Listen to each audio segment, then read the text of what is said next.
Done. For all of you who are watching and listening, we are waiting for one additional commissioner to join us so that we do have a quorum. And when that happens, we will in fact officially begin the meeting. So thank you all. And thank those of you who have joined us on time. Dale, it says Rob Bonner is here. Commissioner, welcome. Okay, great. Now we have a quorum. Thank you for joining us. I'd like to call this meeting of the Sheriff's Civilian Oversight Commission to order. I trust that you and your families are doing well.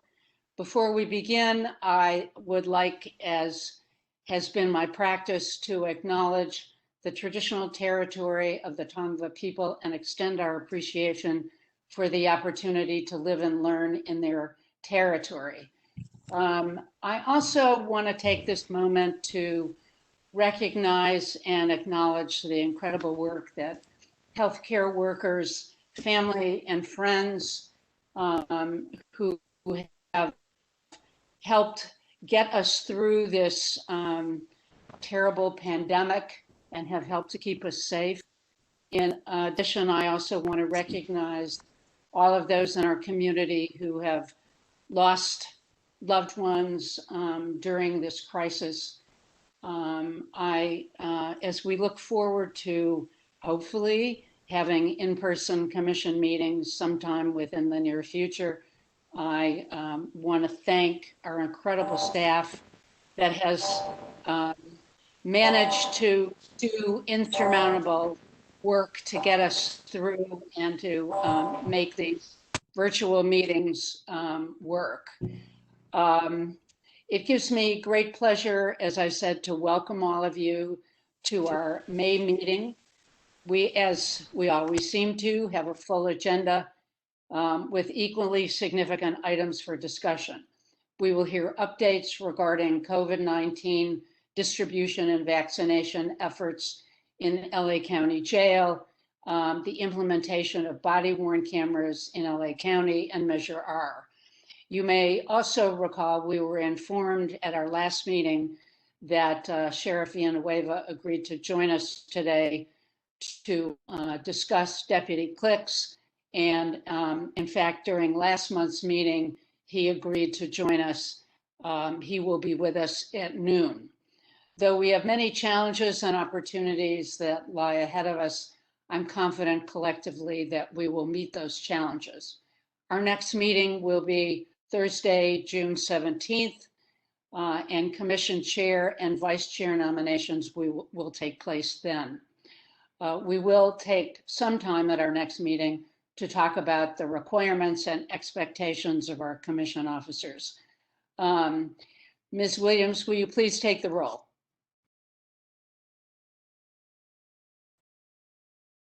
Yes, good morning. Commissioner Bonner? Present. Commissioner Giggins? Commissioner Harris? Present. Commissioner Kennedy? Here. Commissioner Ochin? Chair Rubin? Yes, present. Commissioner Thompson? Present. And Vice Chair Tolentino. Present. Thank you. Commissioner Harris, would you please lead us in the Pledge of Allegiance? Yes, thank you. Please join with me in reciting our Pledge of Allegiance. I pledge allegiance to the flag of the United States of America and to the republic for which it stands, one nation, under God, indivisible, with liberty and justice for all.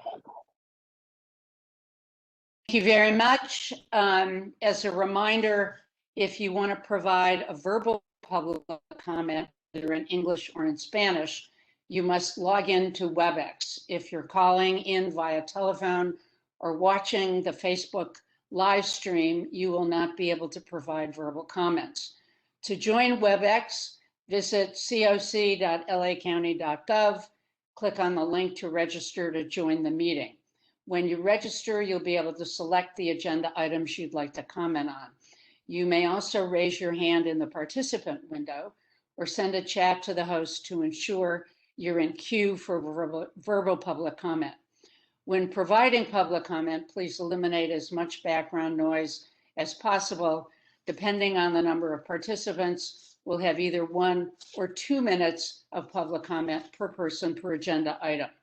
To ensure every attendee who signed up for public comment can speak, and in light of implementing the family impact remark procedure, yielding one's time to another member of the public will no longer be necessary. If you'd like your name placed in the official minutes, please indicate so in your comment. If you have technical issues, send that to the host through WebEx or email cocnotify@coc.lacounty.gov. For those calling in or watching the live stream on Facebook, you can find the link to submit written public comments in English or Spanish at coc.lacounty.gov. All correspondence submitted before 5 o'clock today will be part of the official record and attached to the meeting minutes. With that, let's get started. Turning to agenda item 1, staff recommends approval of the consent calendar. The items on today's consent calendar include the approval of the April 15th, 2021 meeting minutes. Do any commissioners wish to move any consent calendar items to the regular agenda for discussion? Hearing no response, Jennifer, are there any public comments regarding the consent calendar? There are not. If in that case, since there is no objection, the minutes are adopted. Now on our agenda, we have moved the family impact remarks up earlier so that we don't have a problem running out of time at the end. Jennifer, do you know if Ms. Pedrosa is present? Yes, she is. All right. With that, let's turn to agenda item number 2, family impact remarks. As you may recall, when the commission approved the procedure for family impact remarks, which allot each family a total of 10 minutes to share their comments with the commission. The commission this month received one request from the family of David Ordaz Jr. We will hear from his sister, Hilda Pedrosa. Thank you, Ms. Pedrosa, for taking the time to share the impact of your brother's death with us. And with that, we'd like to hear from Ms. Pedrosa. And Good morning. My name is Hilda Pedrosa, and I'll be playing a sound or audio for my dad's speech, which will be in Spanish. Hilda, Yes? could you please pause it Yes, can you hear it? Yes. Do you mind pausing the recording so that you don't play it through so that I can translate in English for you? Yes. Thank you. Mi nombre es David Orgaz. Soy el papá de David Orgaz Jr. Y estoy hablando porque a él lo mató el sheriff de Los Ángeles. Y yo necesito que se haga justicia con los policías que dispararon contra él. Okay.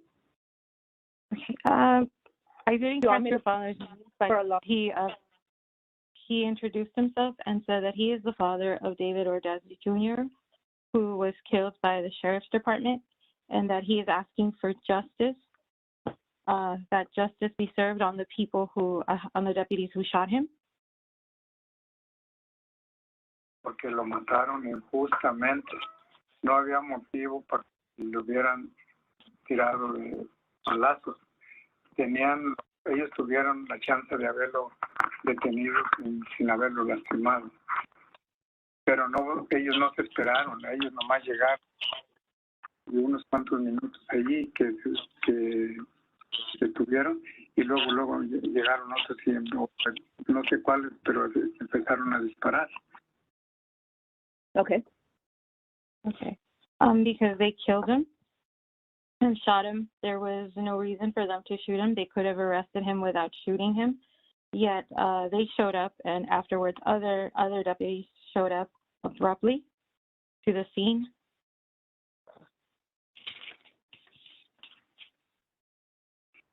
Dispararon primero con las gomas de goma, pero cuando ya estaba en el suelo le dispararon con de verdad.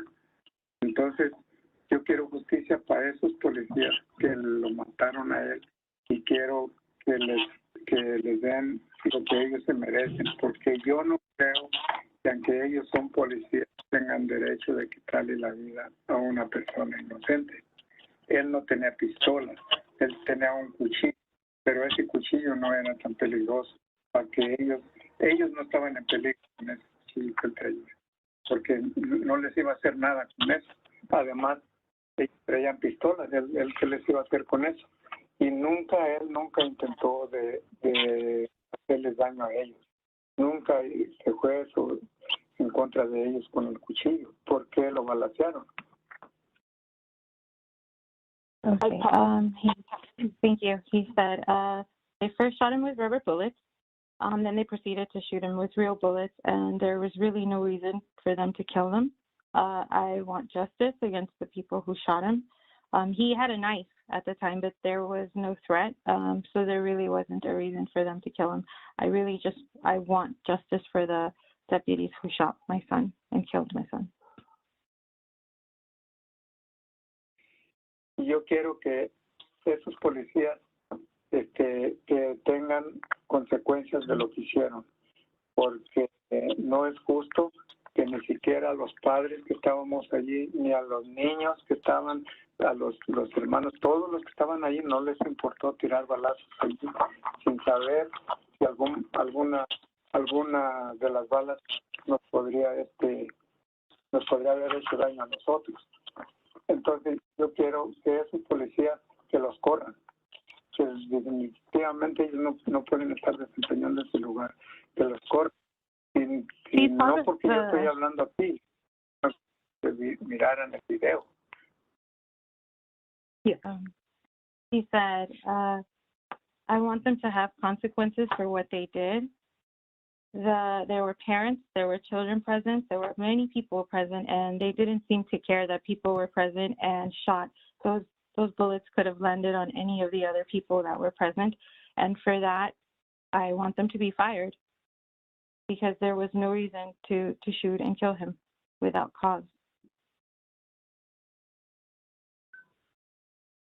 Que miraran el video a ver cómo pasó eso y ustedes calificaran por su propia mente lo que fue eso, lo que pasó eso. Si ellos estaban en derecho de hacer eso o cometieron el error porque son policías, traen armas y que ya con eso ya pueden hacer lo que quieren con uno.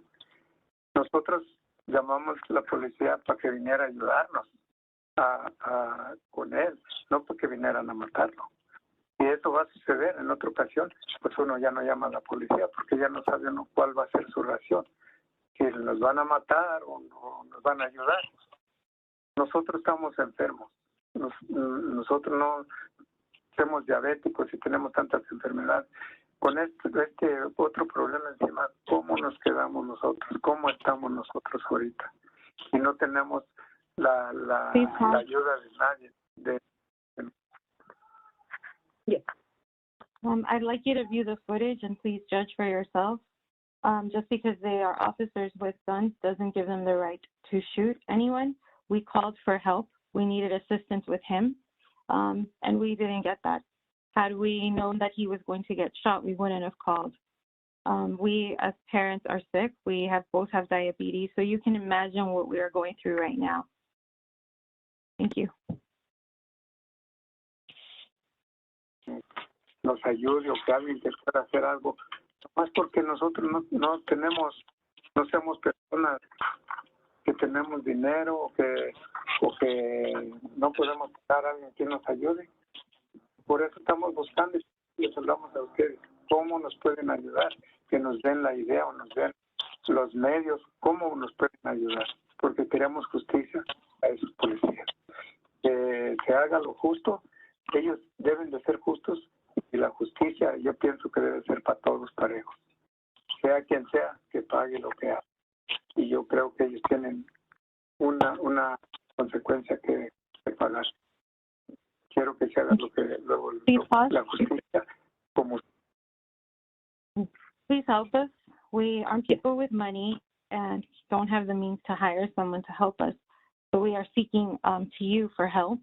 We'd like help with obtaining this video, the footage, or any other help that you could, any other aid you could render so that we have justice.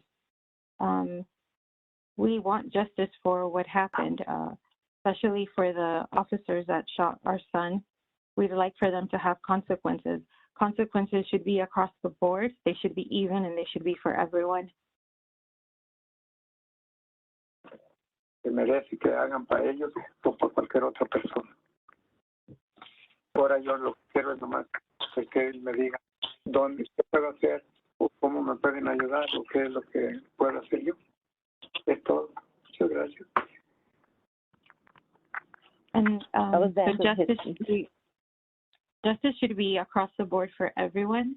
And right now, what I'd like to know is how you could help us, where or when who and when or where I need to attend or I need to communicate with for the help.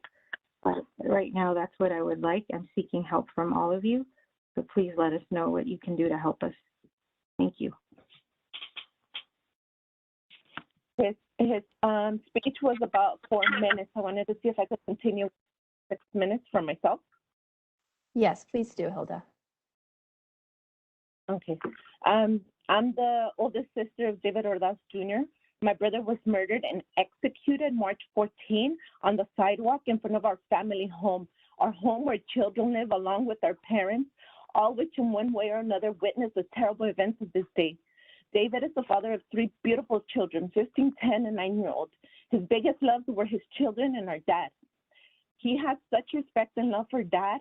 Their love for each other grew even stronger after he found out that my dad had stage 4 cancer. Our perspective of the police has changed on March 14. Previously, the sheriffs had helped us with him, so I decided to call them. As soon as they got there, they had their guns drawn, real live guns, not one lethal weapon when they got there. Not until minutes had passed did we see only one lethal rifle when there was at least 6 real ones. How is that fair? See, they were never there to help at all. It all happened so fast. Next thing I knew, they were shooting at him. Even once he was in the floor and once everyone had stopped shooting, one more shot seemed to come out of nowhere. And there he was, executed. That was the executed shot by one of the deputies who were supposed to be there to help. We saw life leaving his body at the moment as his head gave out, hitting the pavement after that execution shot. Why couldn't they help? They just came to make things worse. As we were screaming, you could hear it in the video how we were screaming, begging them to help him and asking why did they do this. And then they had the audacity. One of them came up to me and said, well, you called us. Do you know how ridiculous that sounds from some deputies that are supposed to be professionals? Really? He's going to fight with the family whose loved one he just killed? Really? Yes, I did call. And I said I wanted help so he wouldn't commit suicide, not for them to come and kill David. Afterwards, it was like we were the criminals. They told us we couldn't leave, and no one else could come because our family members tried coming in to help us. Basically, we were under arrest in our own home. The doctor treating David in the hospital, because I called, they told me they wanted to speak to us in person. Of course, they didn't let us go. So the doctor asked me, give one of the officers your cell phone, please. Well, on speaker, the doctor told him their loved one is dead and I need to tell them in person. And of course, we weren't able to go and no one ever told us anything. We found out through that speaker conversation. They have no heart. They have Now I come to you asking for help, to help us fight for accountability, for some justice. I want this to stop. Stop killing us. I want the badge, which thankfully yesterday we were able to get their badge number and their names. We want the names of those involved, but we also want the coroner's report. We want their report. Yes, we got the summary and we got all that, but even that was so fake. They wrote how David, the knife that he was holding was about 12 inches, like if it were a machete. Why didn't they say that including the handle? The handle was 4 inches and the knife was 4 inches. They keep lying. I will never, ever again trust the police. Neighbors told us that the sheriff chose those who they would interview. Those who said that David was at fault were kept on the side, and those who said that the sheriffs were at fault were excused to leave the scene. How is that fair? Last month, the court kept on repeating a quote of low standards that nobody dies when Met teams show up. But the sheriffs are in charge of the Met team, and they decide when they go out to a call or not, like in this situation. Sheriff Lieutenant John Gannon told LAS report that the Met was notified 3 minutes after it was notified of the call. Well, let me tell you, Met only works when the sheriffs allow them to do the jobs. These sheriffs are so eager to shoot and kill that they don't even wait for them like they didn't wait with David's case. But when they do, they show up with their weapons and hands to prove that they have no intent to de-escalate the situation. If the Met team was called to the scene, why did they come and see us? Why didn't they ask to come and to our aid?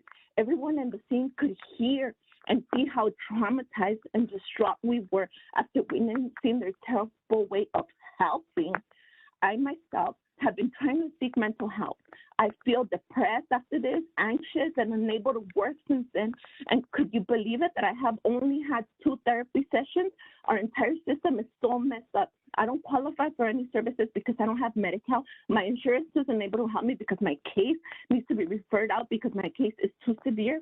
I've been here in the COC meetings and town hall meetings that I even reached out through email last month to Wendy from the Peace Over Violence and have not heard from her yet since then. What do we need to get some help?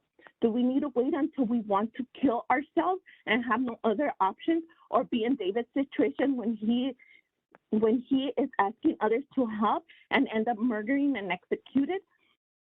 I have tried reaching out in so many ways and I feel mad. I feel frustrated. Imagine someone who is in the worst situation than me, how must they feel? I can only imagine. That's why we need to defund the police and place that money in other places. We need to invest in housing, reach our youth, our children, public health, violence prevention, and first responders, training to address mental health crisis, family disputes, medical emergencies, and other emergencies.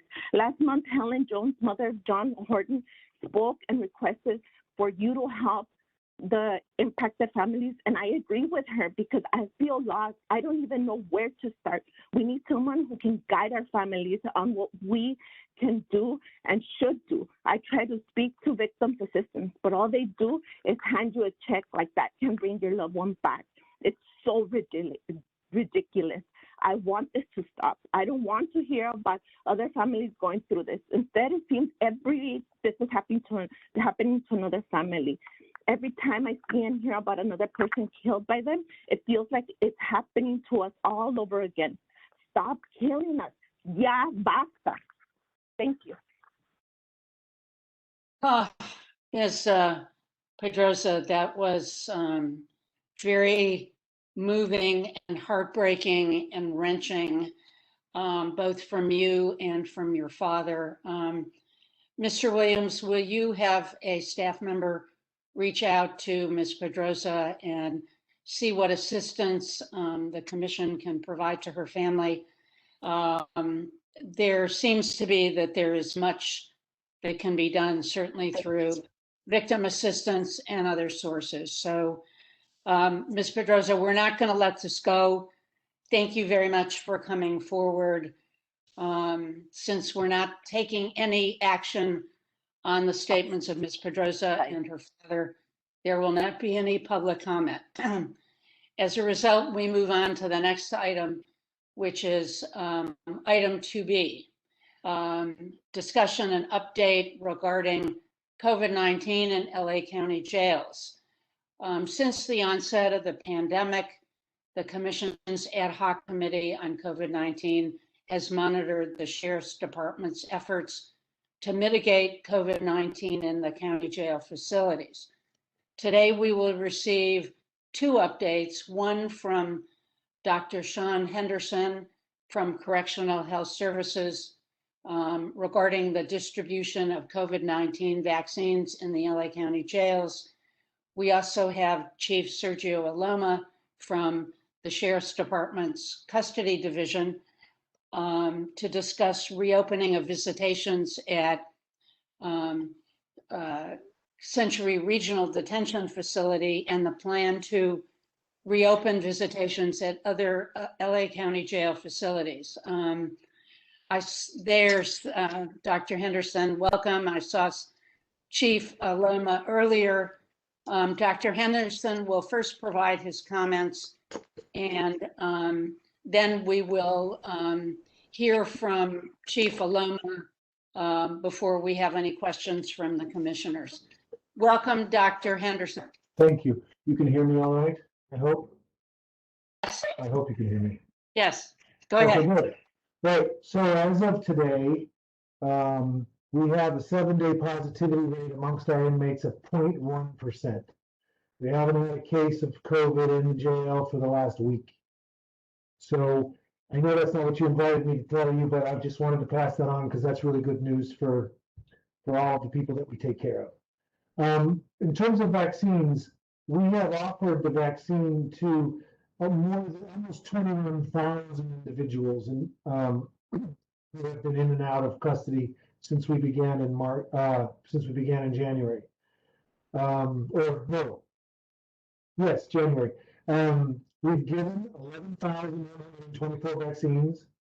We have 5,721 individuals who are fully vaccinated, and we have an acceptance rate here. I'm so sorry, Mr. Henderson. You're kind of muted. I'm not sure what the issue is, but I couldn't hear what you just said. It's me. So let me see. Is there a dial-in number maybe I should use? Because perhaps my computer is not giving you the right information. Maybe I can't hear me. Dr. Henderson, if you can send your phone number to the host in the chat, I can have the system call you. You want me to go? I will do that right now, and then I can mute.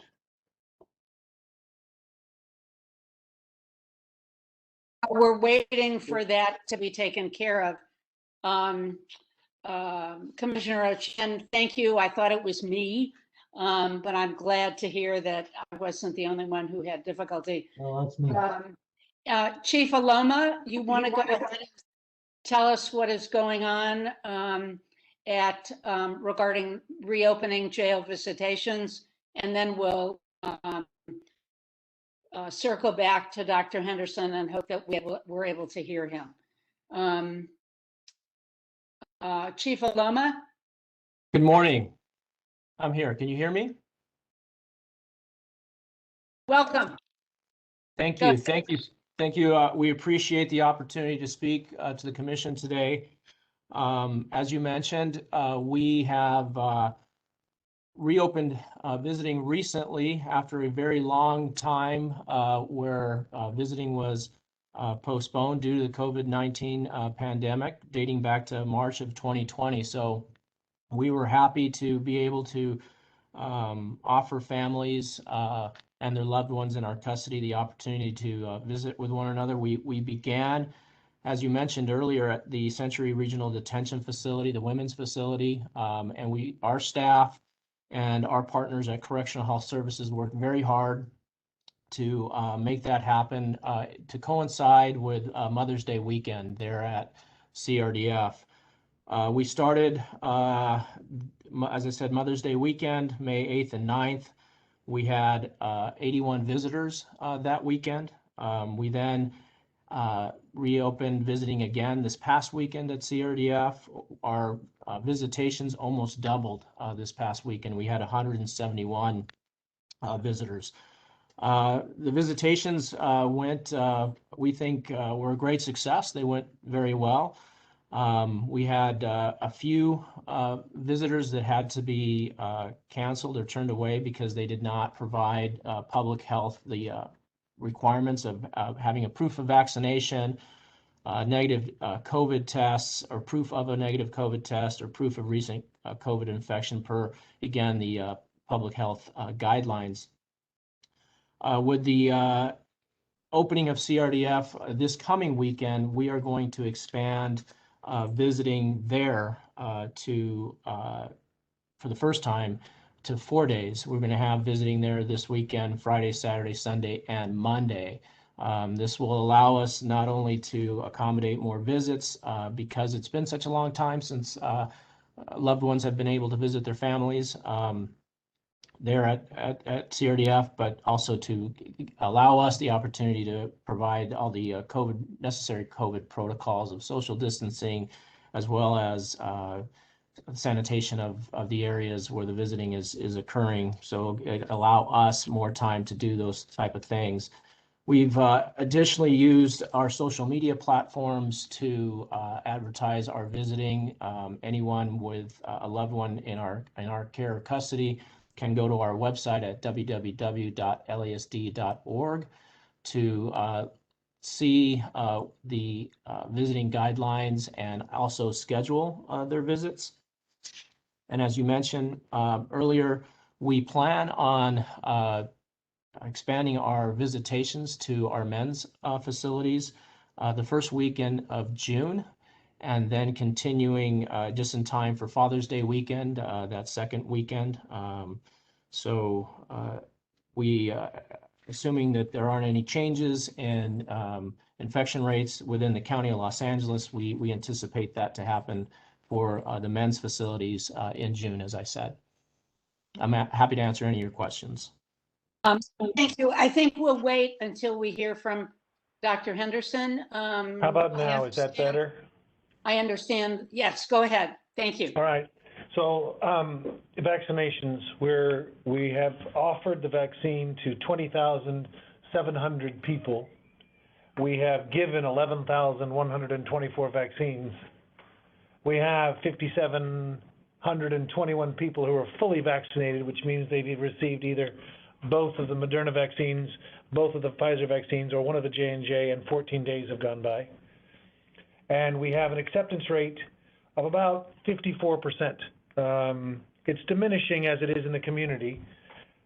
We had a little bit of a downturn a couple weeks ago when the J&J had that was put on hold, but we've seen our numbers stabilize. We're not getting as many firsts as we did before.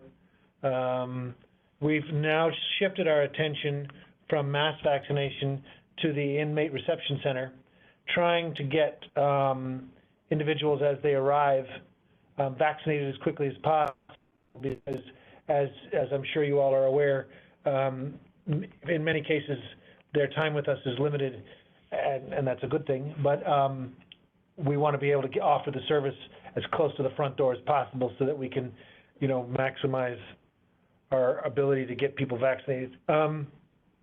We have the lowest number of people reporting symptoms and the lowest number of cases that we've ever had. We've had an entire week now of no positive cases, and we have a 7-day positivity rate of 0.1%.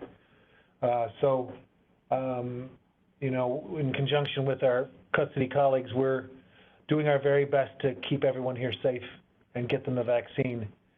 The natural question, I think, just in anticipation, will be, is there any difference in acceptance of the vaccine? And actually, we are vaccinating in proportion to the different populations that we have. So we have about 56% of the people getting vaccinated are Latino, which reflects our population. 25% are African American or Black, which reflects our population, and about 14% are white, which again reflects our population. We're not seeing the uptake that I'd like amongst the elderly, or the older population, but we're working on it as much as we can. We revisit A refusal here does not mean you cannot say yes at any time again, and we come back and ask over and over. One guy told me to stop asking him because I was bugging him. But we do go back over and over and over again to make sure that there's nobody's missed. So Excuse me, I think it'd be easier from now on for you all to ask questions than for me to just keep rambling on. So what can I tell you? Yeah. Thank you both. A couple of quick questions, then I'm going to open the floor to the other commissioners. The first to Chief Aloma, and that is, I'm so glad to see the expansion of visiting. I have been concerned that there has not been enough publicity surrounding the availability of visitation, and especially when you're going to expand it to the men's facilities more widespread. The fact that it is posted on the sheriff's website is certainly one way of publicizing it, but I had hoped that there would be more of an effort to publicize the visitations than I think has been. So let me see if you can respond to that, Chief Aloma. Yes, ma'am, and thank you for your comments. No, of course, publicizing visits is vital, and getting the word out to loved ones and family members is vitally important so that we can continue to increase the numbers of visitations. One of the things that we have done is we've used our merit masters within our facilities to communicate and educate to our population in regards to visiting, so that they can reach out themselves to loved ones, and that's been working very well, we believe. As I mentioned, our social media platforms have been advertising in addition to our website. However, as I mentioned, we can always do better in terms of getting the word out and communicating to our communities that we're back up and allowing visits at this time, and what the requirements are, so that they are familiar with those. And certainly we could discuss those strategies with our information bureau so that we can continue to reach out to even more folks. That's great, because the wider it's spread out in the community, obviously the better. And a quick question for you, Dr. Henderson, again, before I open to the other commissioners, and that is, are you making any effort to vaccinate those inmates who are getting ready for release, those who haven't been vaccinated? We have no unique program for the population that you described. The idea behind getting to the front door is, I think, kind of the opposite of what you said, but the idea is to get them as soon as they come in so that it's done. But no, we don't have a program coordinating release and vaccination. They're welcome to request a vaccine, but no. Good idea. We're having to swab a lot of them as they leave, because a lot of them go to programs. Well, we could add in vaccine. That's not a bad idea at all. Just been overwhelmed with trying to do mass vaccinations, so haven't been very clever about little, these more thoughtful things. We should do that. All right, thank you. I appreciate that, because that's one last, effort for those who have not been vaccinated before. So now I'd like to open the floor to any commissioners who have any individual questions. I had a question for Dr. Henderson. If you can regurgitate those numbers again, you said 25% Blacks have been vaccinated. What was it for Latinos and whites? Certainly. 57% of Latinos, no, I'm saying it the wrong way. Let me say it the right way. 57% of the vaccines have been given to Latino. 57% of our vaccines where people have said yes, they've been Latino. 26% of the people that have said yes have been African American or Black. 14% have been white. And then we have about a 4% other, which includes Native American, Alaskan natives, Chinese, Japanese, Filipino, Native Hawaiian, or Pacific Islanders. And that reflects pretty closely our population, so we don't see any one group over or underrepresented. Thank you so much. Commissioner Chen? Thank you. Can you also go back? I'm sorry, I think I missed when you were going through the numbers. So you said that Dr. Henderson, you said that there were 17,000 people offered the vaccine. Is that correct? Or roughly 17,000? We've offered the vaccine 20,700 times. So Okay. 20700. Okay. And because of the transient nature of the population, you know, that means, because we don't have a census that's high, but it turns over. And that also would reflect me going back to you more than once. Got it. We've managed to give 11,124 vaccines. And of those, how many are fully vaccinated? 5,721. Okay. And we have about 3,000 Moderna seconds to give in the next week and a half. So that number will jump pretty significantly in the next 3 or 4 weeks as we get the Moderna into the arm and give them the 2-week, you know, grace period. That number's going to jump because I'm looking at my numbers right now. We have almost 3,000 seconds to give. Okay. And so I just want to follow up on Chair Rubin's question about the release process and planning. So if there's someone who accepts the invitation for a vaccination when they're admitted, but they are in the facility for less than 21 days, let's say, or less than 28 days if it's Moderna, what is the planning to ensure that they get their second dose? So we worked very closely with the Department of Public Health. This was one of the first things we did. And when you get vaccinated in our setting, unless you receive the J&J, but if you get a Moderna, you receive your CDC card with your information on it, and you also receive a letter written by the Department of Public Health that gives you information on how to follow up and kind of acts as your as the letter that you would show when you go to a pharmacy to get your second. We're having the opposite problem on individuals coming in who say, oh, I got my first, you know, at Walmart 3 weeks ago. I need my second next week, and we go back and check the databases. So there's a database for California, and you just check the name and the date of birth, and you can find the vaccination status, and then you can determine when the next vaccine is supposed to be given. So we're trying to coordinate with DPH and the community to make sure that they get their second and we also give them the information both in their CDC card and in the letter from the Department of Public Health. And how are you tracking those individuals other than, you know, through the state database? Are you following up? Are you sending text reminders? Because as you said, this is a population, many folks are unhoused, many folks may be in programs, right? They may not have a lot of social support. So how are we making sure that folks aren't walking around partially vaccinated? Understood. We're not, actually. We coordinate, we notify the Department of Public Health. They get a notice of all the people that we vaccinate. But we, in correctional health, don't actually follow the individual post-release. I don't have a mechanism to do that. I mean, I could make one up, but I don't really have one established. And when talking with my infectious disease colleagues, they're confident that even in the individual who doesn't get the second, they've got 70 to 80% coverage, and it's another reason why we're trying to get the J&J as our primary vaccine, because then a lot of these challenges for our population disappear because they don't have to worry about it.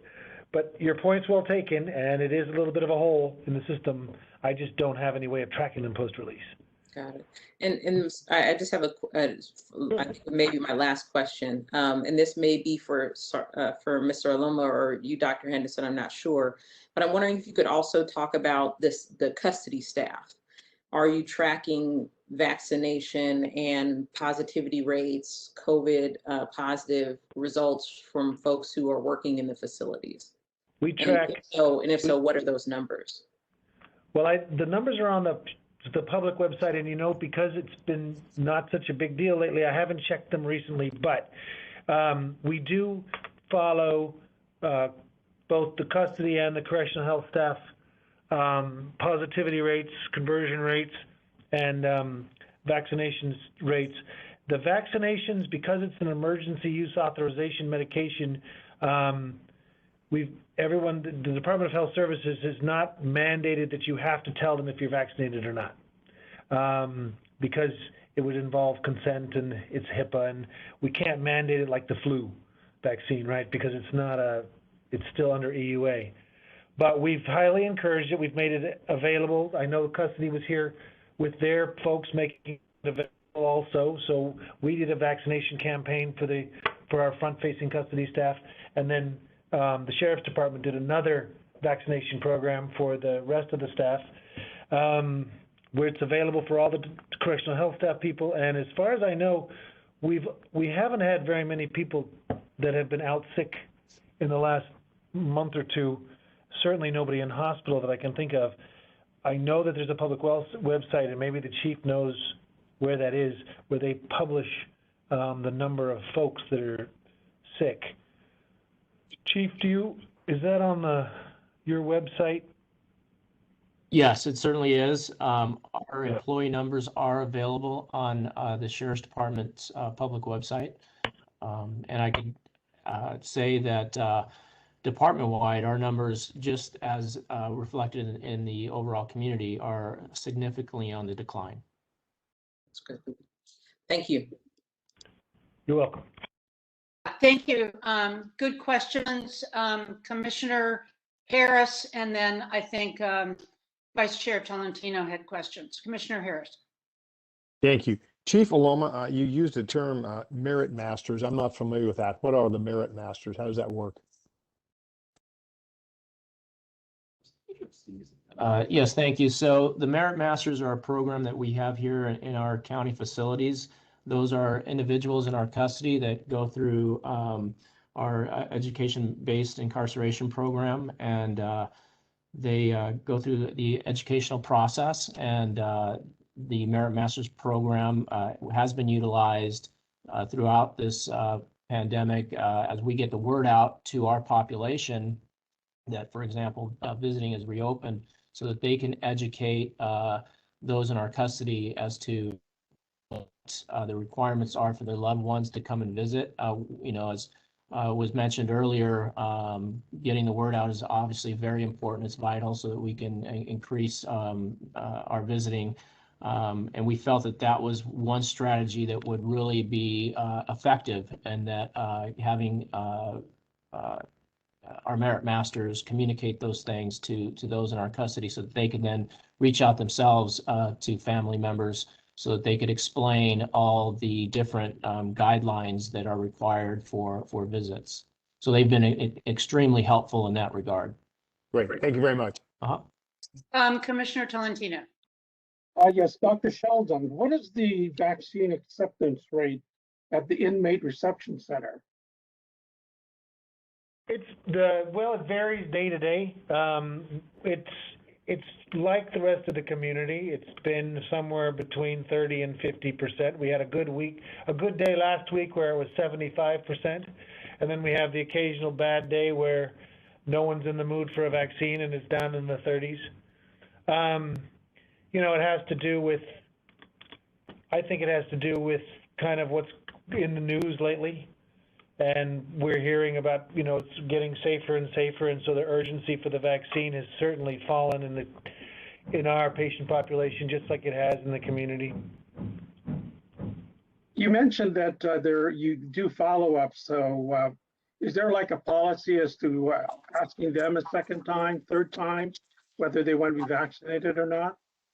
No, what we have been doing since the end of January. I don't remember when we got to go. Let's see. We got to go on March 12th to go do mass vaccinations. March 15th. That's when the CDC allowed us to just go get as many as we could. Before that, we had been limited to the chronically ill and the 65 and olders.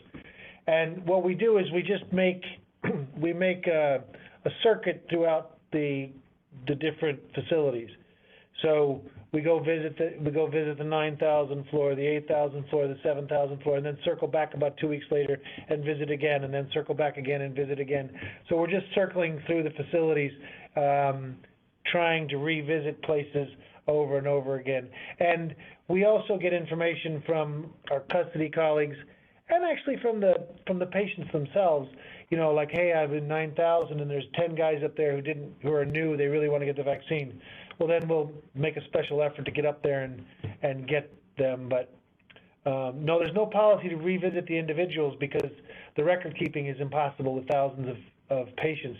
What we've been trying to do is just circle back to housing on multiple times. Okay, one last question is, are all the PPEs in place? One concern is that I recall public comments in which some of the public said that they weren't given masks as they got dirty or as they kind of disintegrated, or they were given one that and they wouldn't replace it for several weeks. So are all the PPEs in place in the jails? Yes. That nothing. So we, as far as I know, so I'll just say it that way because you never know everything, but nothing has changed with regard to protecting ourselves and our patients from the COVID-19. Everyone here, all the employees are still masked in all of the space, you know, in their workspaces. The patients are still expected to come out of their cells with their masks on. If they need a mask, they're available. We have no shortage of PPE. So I am sure there are instances where someone didn't get a second mask fast enough when they should have, but overall, from a system standpoint, we have not changed much at all. The visiting is the first real change we've made. Oh, we've also allowed the people to come in to start the EBI again, the on-site schooling and training, provided that the instructors are vaccinated and that the individuals participating in the programs are vaccinated so that there's no risk of anyone getting sick or less risk of anyone getting sick. So thank you, Dr. Sheldon. You're welcome. Thank you. Any, yes, go ahead, please, Commissioner Thompson. Thank you so much. Dr. Henderson, quick question. Any reported deaths or hospitalizations as a result of one receiving the vaccine? So there have been 3 or 4 mild reactions. People got swollen arms. Another one got no. We've had no real allergic reactions amongst the patient population. We had one gentleman where he had he got a bad reaction on his arm from the vaccine itself, and we're a little unclear what exactly happened because it's been reported in the literature that occasionally people will get that very large swelling at the site of the vaccine. And he ended up going to Los Angeles County USC Medical Center to get the thing evaluated, and I think in the end there may have been a little infection and he had that drained, but nobody with anaphylaxis or serious infections, no. And we watch them after vaccine, you know, for 15 to 30 minutes at least, and we also are on the lookout for anybody with the reaction. Thank you. You're welcome. Any other commissioner questions before we go to public comment? Yes, Commissioner Rochen. Yes, so I think this is for both Dr. Henderson and Chief Alota. I'm wondering if you can tell us about the trends in the jails over the last year regarding deaths. So are the deaths in the jail higher than the historical average? And hospitalizations, are they higher than the historical average?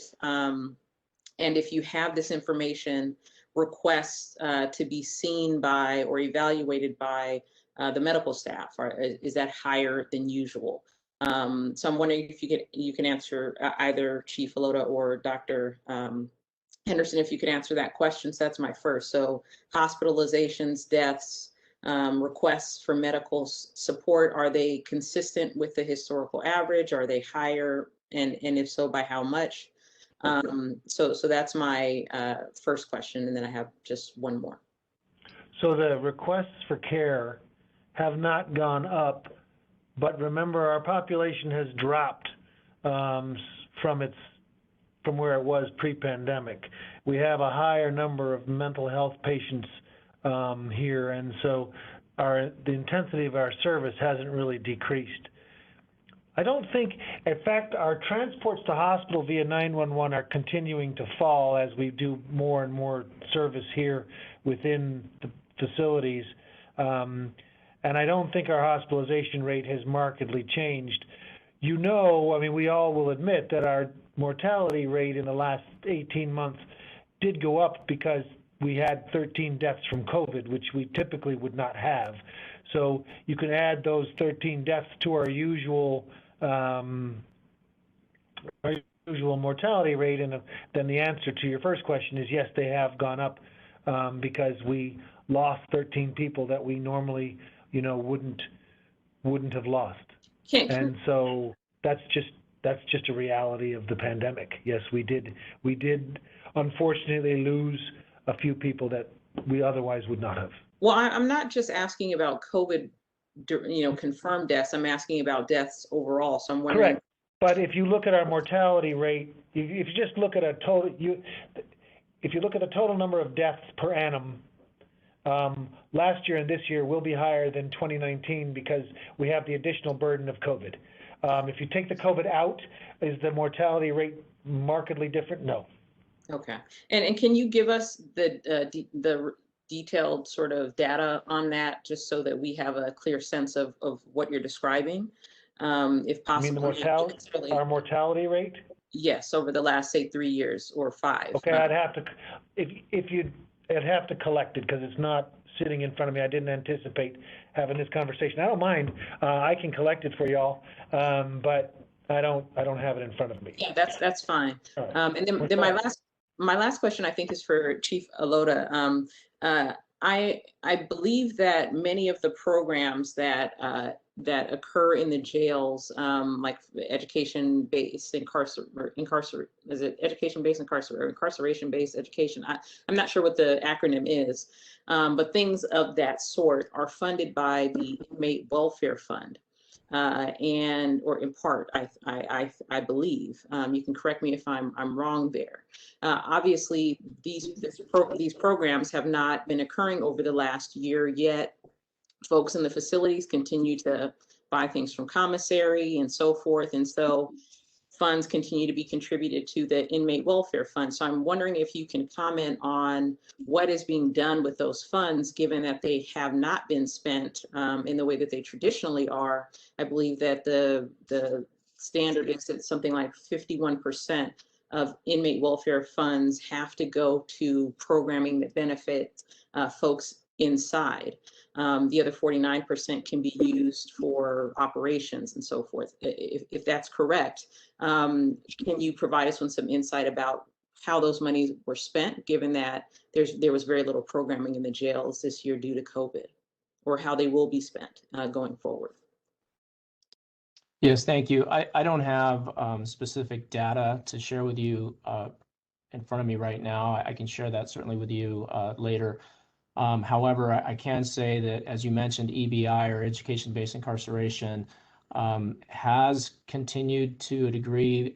They've been using some distance learning. In fact, we just had an EBI graduation just a couple weeks ago. So there is still some continued services being provided, in addition to things like you mentioned, commissary and those things through the Inmate Welfare Fund. But I can get you specific numbers, and it also, those funds that aren't used stay in the fund. All right, thank you for that. I'd like to move ahead with any other last questions before we Can I just add a note to Commissioner Ocean? Commissioner. We have an ad hoc committee on inmate welfare fund, in which I'm the only member at this point.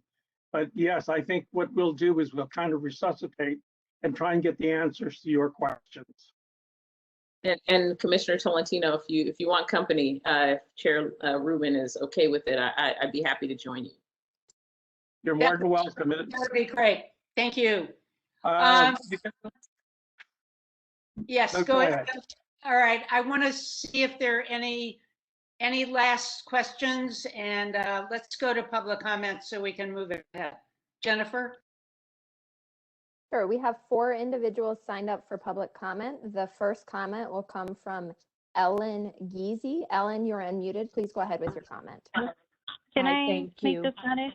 Oh, yes. And first, a Spanish announcement before you begin, Ellen. Please go ahead. Sorry, Ellen. Buenos días. Si necesita una traducción de sus comentarios, simplemente diga la palabra español antes de comenzar sus comentarios y un traductor le dará instrucciones antes de que empiece a hablar. Gracias. Okay, you may begin, Ellen. Thanks, and no worries at all. That's a very important announcement. So thank you for letting me speak today. And I would like to, point out, if these numbers that have been given to us today are accurate, this is great progress, and I am of course relieved to hear it. But COVID-19 has ravaged the county jails in more ways than just the inmates that have been sick from it and those, unfortunately, who have died from it, because it has caused completely avoidable backlogs that are causing people to sit in jail for months on end awaiting trial during the pandemic. LASD has done nothing to limit exposure in jails. This council heard early or late last summer from inmates talking about how bad the situations were in the jails. So I know they're trying to say, they always come in and say, oh yeah, no, there's plenty of PPE, but I mean, they want to make themselves look good. They need to cover their own asses, of course. And if the inmates are saying that they were provided one mask for 2 months and weren't even allowed to create their own when that disintegrated, I'm sorry, I think that the inmates are the ones that are more believable in these circumstances. And, one report found that over half of the people being held in the county jails were pre-trial, going back to this backlog. 66% had underlying health conditions that made them especially vulnerable to COVID-19. 88% had been placed in isolation or quarantine at some point, and 2/3 had missed court dates because of this. And the analysis showed that Black and Latinx people were disproportionately affected. They receive higher bail amounts and sit incarcerated pre-trial for longer periods of time. They're talking about the jail population being reduced, but LA County's jail population has been significantly over capacity for years. Despite the BSCC rated capacity of 12,404, LA County has maintained the largest jail system in the entire world and the largest mental health system in the United States. This is not a title that a care first county should want to maintain. It is antithetical to the care first values that the board has adopted. Thank you. And that does conclude your time. The next comment will come from Lucia P. Lucia, you are unmuted. Please go ahead with your comment. Hi. Yeah, I want to uplift the comments that were just made by Ellen. And I also just wanted to point out that, when Commissioner Tolentino asked the really legitimate question about the testimony of incarcerated people about access to PPE earlier, by his own admission, the representative of LASD said that he doesn't even know. He said, to the best of my knowledge. And I feel like that really indicates what we're dealing with here, which is that LASD has been unbelievably negligent throughout the course of this entire pandemic. And I find it hard to believe, honestly, anything that they share with us, and really difficult to believe that they have the best interests of incarcerated people in mind in LA County, whether it's PPE or vaccinations. And what is really clear is that the best solution to this pandemic for people who are at risk in our county jails is to decrease the population of the jails. We saw a little bit of relief when the jails finally were below capacity for a brief period last year, and now we're back up far above capacity. And in a pandemic where social distancing is one of the clearest ways to protect folks, even vaccinated people, that should be the answer, and that should be what this commission is focusing on. Thank you. I yield the rest of my time. Thank you. And the last person we have signed up for public comment on this item is Tyran Moore. You're unmuted. Please go ahead with your comment, Tyran. Good morning. I would just like to make the comment about urging the commission to push for rapid depopulation of overcrowded, unhygienic county jails. The COVID-19 response has just been completely mishandled, and I know that they said that, oh, well, there's only been 13 deaths that push us over what it normally is, but those deaths were preventable. And like the two people speaking before me have mentioned, the negligence and the mismanagement in handling how these incarcerated folk have been able to deal with the pandemic has just been awful. And we need to make sure that we are protecting them, because with them being incarcerated, they're very limited in what they are able to do to protect themselves. So we need to make sure that we are protecting them, and we just need to help to depopulate this system, especially those who are pre-trial. And I will yield the rest of my time. Thank you. And Chair Rubin, that does conclude all of the public comment for this item. Thank you for those three very insightful comments and questions. And you should all know that this commission has worked from the beginning with trying to get the population at LA County Jail reduced. That's an effort that I know will be ongoing. And we've also plan on staying on top of what is happening with as the jail begins to open up, visitation begins to open up, and hopefully more people get vaccinated. So I thank you all. Yes, one last question, and then we need to move on, Commissioner Ochen. Yeah, I think one of the public commenters raised an important point, which is about the effect of COVID on the rights of folks to access their lawyers, to access courts, to legal proceedings. And we didn't necessarily hear anything about that. I don't see Chief Alota on the call anymore, but if there's anyone who is on the call from the Sheriff's Department who can comment on that question, sort of what is happening with different pods. A lot of folks were on isolation. They weren't able to make court dates. They weren't able to access their attorneys or communicate, or we even heard complaints about not receiving newspapers or being able to watch the news as a result of isolation quarantine protocols. So if there isn't anyone who can answer that question now, I would like to ask our staff to follow up and ask that question in writing and see if we can get a response before our next meeting. I'm not trying to drag your meeting on too long, but just so you know, about a week and a half ago, I was given permission by infectious disease to allow any vaccinated inmate to go to court regardless of quarantine. So that I thought was a pretty positive. Vaccinated folks don't need to stay, even if they're exposed. They can still go to court. So that was a positive. The rest of your questions I can't answer. So we'll have to wait for LASD to do that. And thank you, Dr. Henderson, for staying on the call and listening to public comment. I think that's one thing that I would like your folks to know is that I don't work for the Sheriff's Department.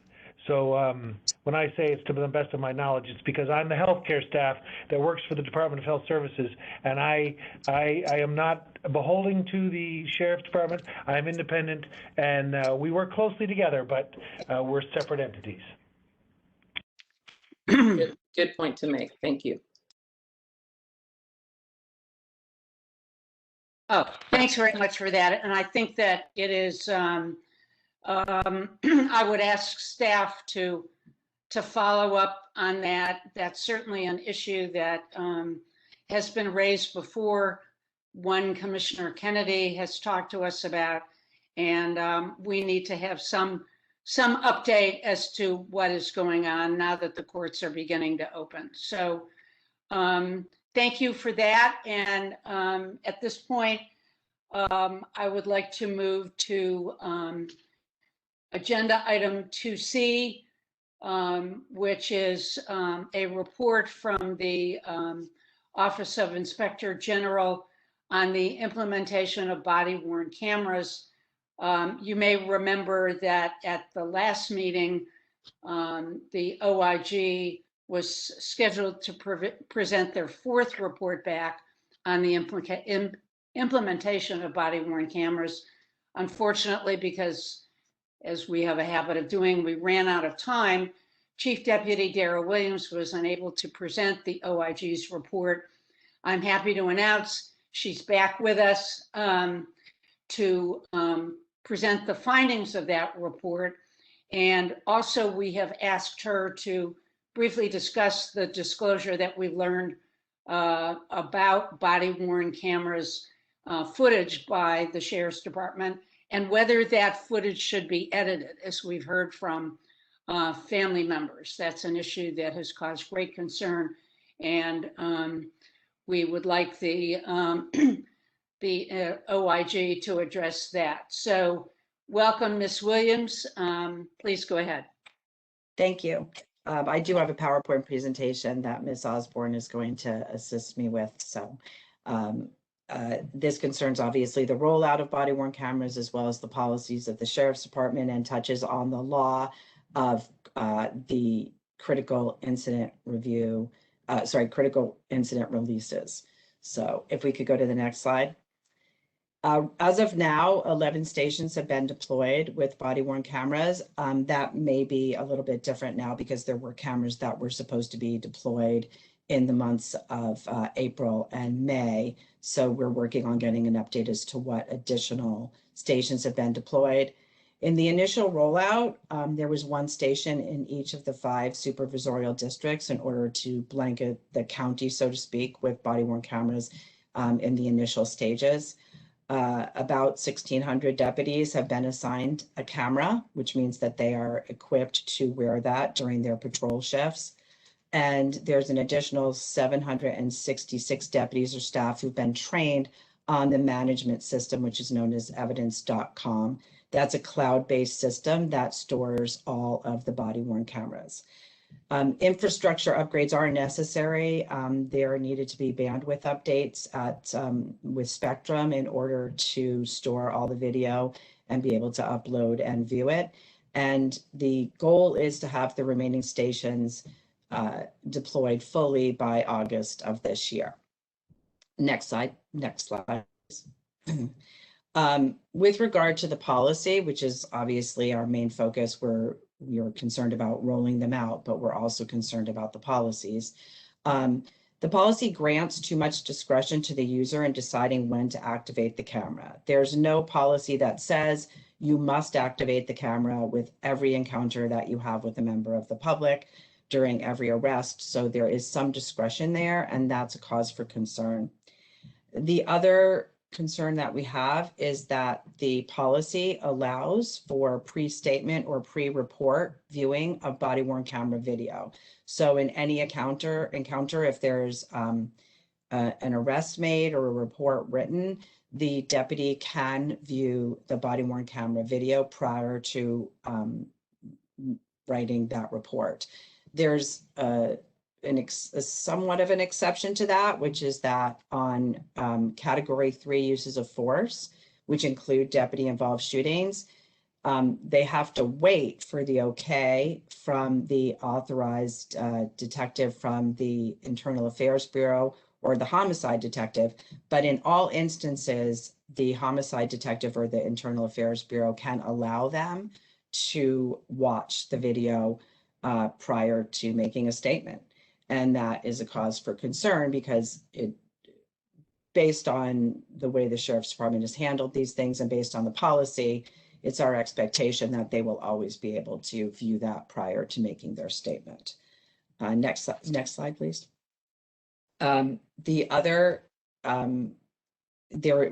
Sheriff's Department is in the process of putting into place an audit policy. And as of now, what we've seen is that there's no provision in the policy for the Office of Inspector General to access body-worn camera video.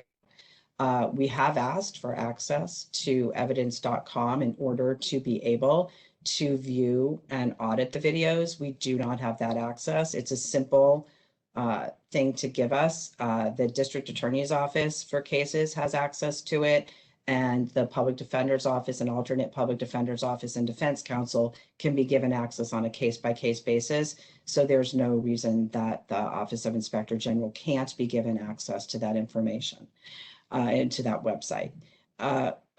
So without that access, we cannot do audits. We can't review critical incidents. We can only view what's released to the public, such as in the Cervantes case. So even if we're at reviews where they show parts of a video, it's not something where we can watch it in detail over and over as you would want to do when reviewing a critical incident. You wouldn't want to just watch it one time. So we're asking the Sheriff's Department to incorporate into its policy a right for the Office of Inspector General to audit the body-worn camera video and review it. We have made that request to the Sheriff's Department. All of the recommendations were recently resubmitted to the person who is in charge of the body-worn cameras, asking for our recommendations to be implemented. We want, obviously, viewing rights and auditing rights on evidence.com. Next slide, please. With regard to the specific audit policy, the other problems that we have with it is that the existing body-worn camera policy suggests there will not be random audits, whereas the draft audit policy provides for a mandate for random audits that would include policy violations. We want there to be random audits for policy violations. That should be permitted. The audit policy also provides for limiting the consequences of misconduct when it's discovered in an audit to counseling, training, or what they call a performance log entry, which is essentially a write-up that is just put in your local file and doesn't go into any sort of permanent file. There's no true record of any sort of discipline. And that's true unless the activity discovered would likely result in a suspension or termination. The problem is that in order to find out if the conduct would likely result in a suspension or termination is that you'd have to conduct an investigation to do that. You wouldn't necessarily know on its face if that would result in suspension or termination. And so there's an inconsistency there in the policy because it suggests you're not allowed to investigate it. But at the same time, if it would result in suspension or termination, you'd have to investigate it. Next slide, please. With regard to the policy, there's nothing in the policy that's been incorporated into their guidelines for discipline. The guidelines for discipline that the Sheriff's Department has indicates what the discipline is for policy violations, and there is nothing about the body-worn cameras in the guidelines for discipline. There's no specified punishments for failing to activate the camera, for copying, editing, or altering body-worn camera video, or for the unauthorized viewing, use, or release of body-worn camera video. We would like to see those things incorporated into the guidelines for discipline. The performance to standards would be the only violation right now that could lead to discipline. And so that's very vague, and we believe that the guidelines for discipline should be updated to be very specific about what the punishments should be for policy violations. Next slide, please. And this, I think, is what is very important to everybody about the body-worn camera. Obviously, there's other things that are important, but critical incidents are crucial for transparency with the department. Critical incidents are the following. Any incident involving the discharge of a firearm by a department member, any incident involving a strike with an impact weapon or projectile to the head or the neck, any incident in which the use of force results in great bodily injury or death, or the death of any arrestee or detainee in custody. That's what constitutes a critical incident. Next slide, please. The department receives Public Record Act's request for oftentimes for critical incidents, obviously for other things as well. The Public Record Act requests relating to the types of critical incidents described in Penal Code Section 832.7 are handled by a different part of the department than regular PRA requests. These types of critical incidents are dealt with by the Audits and Accountability Bureau. The stated policy on critical incident releases in response to a California Public Record Act request mirrors the California law on disclosing the video of critical incidents, and I'll get to that law in a second. In practice, we don't really know that they are complying with the law, but their stated policy complies with the law. The policy also allows for redaction technology to blur, distort images or obscure portions of the video. The policy requires that reasonable attempts be made to notify department members and the subject or their representative in the case of, obviously, if the subject, the person who was shot, is deceased, then it would be a family member. For a juvenile, it would be their parents. So it's either the subject or a representative in certain cases. So that person must be notified prior to the release of the video. The district attorney's office is required to be notified. And interestingly, the employee unions representing the department members are also supposed to be notified. This is the sheriff's department policy, not the law with regard to notifications. With regard to the subject, there may also be things. The law may also require that, but the employee union certainly not. Next slide, please.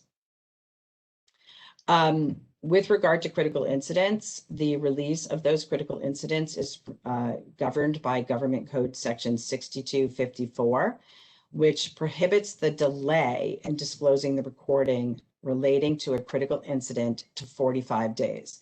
So the department must release it within 45 days unless certain things apply.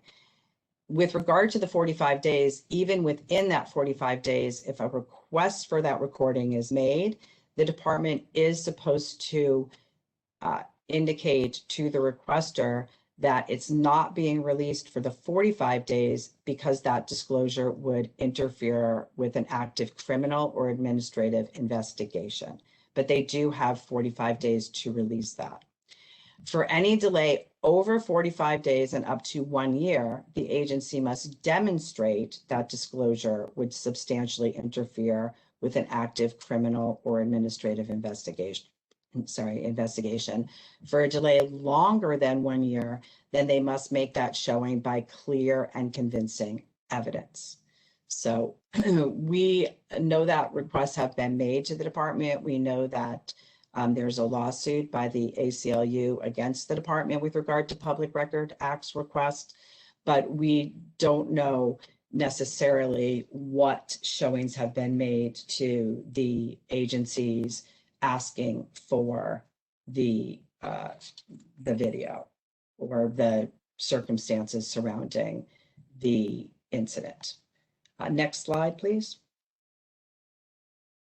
So the Sheriff's Department policy on releasing body-worn camera videos is covered in its Manual of Policy and Procedures, and that is accessible to online. If anybody would like to look at that, you can simply Google that that policy section and LASD, and you can look at that online. The Sheriff's Department in that policy does retain the sole discretion to release any portion of that body-worn camera video recording. So they have reserved that sole discretion to themselves. And the sheriff or the sheriff's designee's approval is required for release of video in circumstances when the release may assist with the furtherance of an ongoing investigation, or the release may serve to dispel erroneous or inaccurate information in the public domain. So this is sort of for any video, not only critical incidents. The sheriff can release other video, but it must be approved by the sheriff. As far as critical incidents, they must obey the law, which, as I said, is incorporated into their policy, but we're not sure that in fact, the law is being followed. But for any other videos, the sheriff himself or his designee would be required to approve of its release in the two circumstances that I've mentioned. Next slide, please. With regard to transparency, without access to evidence.com and the body-worn camera video, the Office of Inspector General cannot report on whether the Sheriff's Department has released video of all critical incidents in a timely manner. This should also be looked at in context with other transparency failures. They failed to timely respond to Public Record Act requests. LASD does not publish information on deputy-involved shootings in a timely manner on its website. They failed to release the names of the deputies involved in deputy-involved shootings in most instances, especially over the past 2 years. There was an LA Times article yesterday where the sheriff has now promised to do that within 30 days. The board, I believe, was considering having him do that within 48 hours. And the sheriff's response was to offer to do it within 30 days. That remains to be seen whether the department will do that, since that was just announced yesterday. And the Sheriff's Department, at least in one instance, sought to block the release of an autopsy report for deputy-involved shooting. So we all know that there are numerous other transparency failures as well, but with regard to body-worn cameras and deputy-involved shootings, these are some obvious transparency failures of the department. Next slide, please. The other thing is that the public and other agencies have requested that the Sheriff's Department also release video of complaints. So the departmental policy only includes the release of critical incidents. The Sheriff's Department has indicated they will not release any other body-worn camera videos to the public. If there is a complaint about an incident, then the Sheriff's Department does not have to release that video to show whether, in fact, the complainant had or was correct in their complaint. And that's something that would increase transparency and assist the public in knowing that the Sheriff's Department is doing their job. In order to investigate claims of harassment by the Sheriff's Department, the Office of Inspector General must be given access to video relating to such claims. Once again, giving us access to all video would assist us in making that determination. So we're asking for viewing and auditing access in order to monitor or investigate specific complaints and to monitor whether policy violations are occurring. Next slide, please. Or that may be the last slide. Our report on body-worn camera videos can be found at our website. This was the 4th report back, so there's 4 reports prior if anybody's interested in looking at those. We also did a report on the Transparency and Public Record Act's requests, and that can be found on our website as well. Thank you. Thank you, Ms. Williams. That was quite an amazing in-depth report. It's like, where does one begin to ask questions that this commission will have concerns about? So let me just open it up by throwing out a couple, and then I know other commissioners will want to ask you questions as well. Number one, I am very disturbed and angered to know that the sheriff's deputies maintain the discretion as to when to activate their cameras. That is, we've heard from community members about that issue, and so that is something that I don't think this commission had ever envisioned when we reviewed and made some recommendations to the sheriff's department. I'm terribly concerned that the Inspector General is not able to do his duty and responsibility in terms of oversight and having auditability. I guess overall, you indicated that you made a request to the Sheriff's Department to adopt the recommendations in your report. And so I guess initially, have you received any response from the Sheriff's Department on this request, especially considering that you were going to make this presentation last month? We've made requests over and over again to have access to these things, and we've made requests for information, and many of our requests go unanswered completely. Some of our requests, we get a sort of dribble of information in the sense of they tell us what they want to tell us, and they don't tell us what they don't want to tell us. And that continues to be the case. I mean, you can look at our unlawful conduct report, which has a list of things that we've asked for that we have not received. And that list is growing by the day. There are many other things that we've asked for and we have not received. With regard to the recommendations, a member of the department did ask us for a summary of all the recommendations that we've made, and we just gave him that summary. But the recommendations are available to them by simply going to the 4 body-worn camera reports, a previous report that we did, a previous report that the Civilian Oversight Commission did, where recommendations were made before they even drafted the body-worn camera policy. And when they drafted the body-worn camera policy, it was not even shown to us prior to it being shown to the unions and approved. And with regard to the service audit policy, they did show that to us, at least in part, because at one of the Civilian Oversight Commission meetings, it was pointed out to them that they did not seek input from the COC or OIG when drafting the initial body-worn camera policy. So I guess the short answer to your question is it remains to be seen if they adopt our recommendations, but they've been made numerous times. We simply provided them an updated summary based on the fact that a new person is in charge of the body-worn camera unit. All right, and in addition, question whether the sheriff may selectively edit body-worn camera footage and add a narration. What has been your review of the viability of doing that? Is that permissible?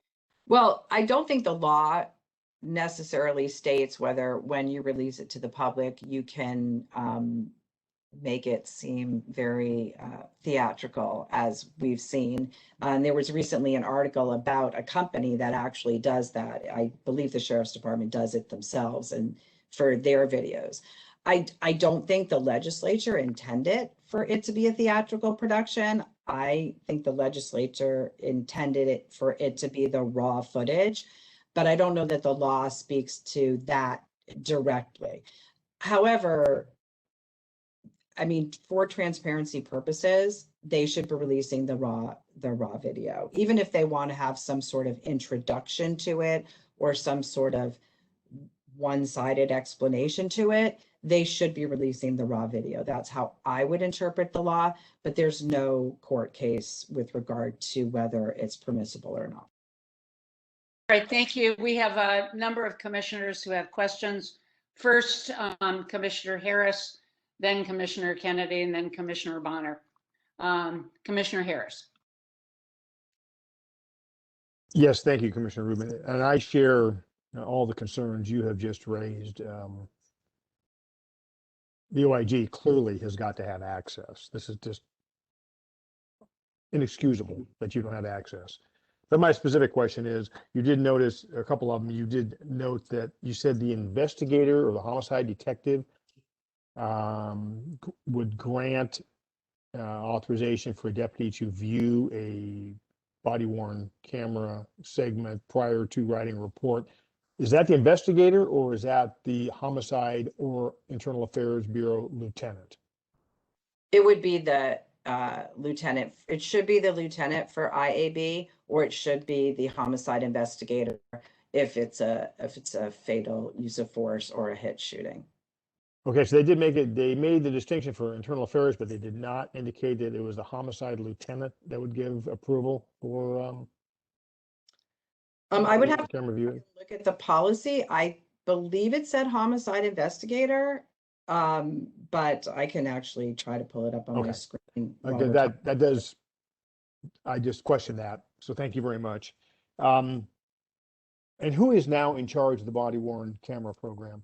Jeffrey Chadwick. Okay. He's a lieutenant. Okay. Thank you very much. That's all I have for right now. Sure. Chair Kennedy? Thanks for this report. I was just wondering how the discretion to turn on the body worn camera compares with the LAPD. I have to say, as someone who represents accused people, I get extensive body worn camera footage in all LAPD cases. And to date, I've just never gotten any from the sheriffs. Is the discretion thing the same with LAPD, or is that a difference? I don't know specifically what LAPD's policy is, but I will say that they routinely post video. What I've been told by people working in oversight for LAPD is that they just routinely post the video, and that I do believe they still have some introduction and some theater around it, but I cannot say with certainty for what their policy is. But my understanding from what I've been told is that they more routinely release the video, both publicly and in response to Public Record Act requests. The way that LAPD handles Public Record Act requests is to post more on their website, because what happens is if you post it on your website, you don't get 500 Public Record Acts requests because it's already posted on the website. The Sheriff's Department is so far behind in doing that they've added some things on their website, but they are not even close to up to date from the last time I checked. And Dara, on the discretion to turn it on, do you know, do LAPD officers have the same level of discretion? I don't know that. I don't know. I didn't look at their policy. The thing about the Sheriff's Department policy is they list a number of circumstances where it has to be turned on, and that list is there are a number of circumstances where it has to be turned on, but it's our position that it should just simply say, when you contact someone, turn it on. So I don't know what the LAPD policy is. I'm sorry. Thank you. Chair Bonner? Yeah, well, I do know what the LAPD policy is, and well, thank you. I want to hark back to, well, it's in our 2018, the Civilian Oversight Commission's 2018 report on body-worn cameras, in which we made a series of policy recommendations, including when activation had to occur in terms of interaction with the public. And we said it shouldn't be discretionary in the officer's hands. And we said that for a very simple reason, and that is the only thing worse than having not having a body-worn camera or having body-worn cameras, having body-worn cameras, if you don't turn them on, is actually worse than not having the body-worn cameras. Excuse me, I could have expressed that probably a little better, but nonetheless, I think you get the point. So we recommended, this commission recommended to the Sheriff's Department, to the sheriff, that activation would not be discretionary. It was mandatory anytime there was interaction with the public, and we were totally ignored. Totally ignored. In fact, we did not have a chance to participate in the finalization of any policy by the Sheriff's Department in this. And that's troubling as an oversight commission who made, this was, by the way, the body-worn camera report of this commission was put together by the Use of Force Ad Hoc Committee, which I chair. I guess that's one of the reasons I'm familiar with it. But it was 2018. We should pull that out again. I guess my question, though, to Ms. Williams is a simple one. What can the Civilian Oversight Commission do, if anything, when our recommendation, for example, as to a requirement as to activation is ignored by the sheriff? I think the thing that all of us just have to continue doing is to shed light on what the sheriff is doing. It would seem that his reversal in regards to releasing the deputy names was in response to an LA Times article that the sheriff's department is not releasing deputy names. And he had said, I believe in April, according to the LA Times article, he had said April 21st, no, we're not going to do it. And then the LA Times did an article, and now there's a reversal of what he previously said. So obviously the Board of Supervisors can decide to pass motions to do certain things. And then the question is whether that will be effective. He's an elected official, so obviously he can't be disciplined as other county employees can be. He can only be disciplined at the voting booth. So I say that our response is to continue to point out the failures of the sheriff, and that at some point in time, hopefully he will respond to the fact that there is a public outcry. Any other questions? Yes, Commissioner Ochen. Less of a question and more a comment. As you recall, some of you, particularly former Chair Bonner, who's I don't think very happy with me at the time, but I abstained, or maybe I even voted no against on the body-worn camera policy and recommendation. And part of the reason why I did that was precisely because of the issues that are being described today. That the sheriff happily accepted money for these body-worn cameras, and the footage is not consistent. The footage isn't regularly publicly available, and instead it seems as though the sheriff is able to pick and choose which footage to release and when it serves the purposes of reinforcing a particular narrative of the sheriff's department. So I just want to note that, this is a longstanding concern that some of us, particularly myself, have had about the trustworthiness of the sheriff's department when we infuse capital funds, the taxpayer dollars, to try to promote transparency and accountability.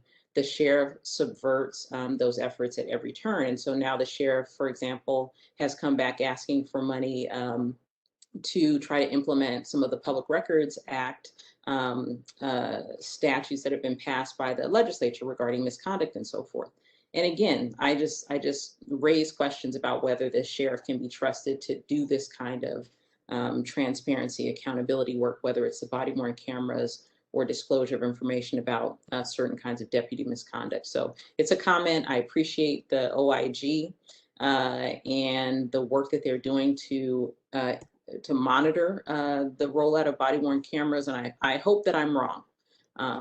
And I hope that the body-worn camera issue can be resolved, because I do agree that some of the footage can be tremendously important in terms of accountability. And I did find an answer to Commissioner Harris's question. It is the homicide lieutenant. So that is specified in their policy. Yes, Mr. Williams, you had a question. Yeah, just a real quick question. Dara, I'm just wondering, has there been any increase or decrease in citizen complaints as it relates to the body-worn cameras, and have they been used to resolve any complaints by citizens? And then you mentioned earlier the article, I think it was in the Mercury News, about police agencies across the state using this private firm. Did you say that the sheriff's department produced their videos in-house, or they put it out? I know that particular article did not mention the sheriff, and I have been led to believe it's in-house, but I can find that out and let you know whether it is in-house or whether they farm that out to somebody else. I do not know if there's been an increase in citizen complaints, and I don't know whether they have looked at any body-worn camera video to resolve those complaints, but I can talk to the person who handles that from our end and see if she is aware and let you know that. I want to take at this point one more question, Commissioner Tolentino, and then we have a number of people signed up for public comments, so I'd like to do that. Commissioner Tolentino? Yes, does this policy also apply to personal body-worn cameras? I recall seeing in the news a video, and I think and in quotes, somebody calling, I think it was a sheriff, a Mexican racist. And apparently he was using his own personal body-worn camera and shared it in the social media. But there was no follow-up whatsoever after that. So what is the effect of the policy on personal body-worn cameras, and why is that allowed? The policy currently is that deputies are not supposed to use their own body-worn cameras. There are stations where cameras have not been deployed yet, but the departmental personnel are not supposed to use their personal cameras.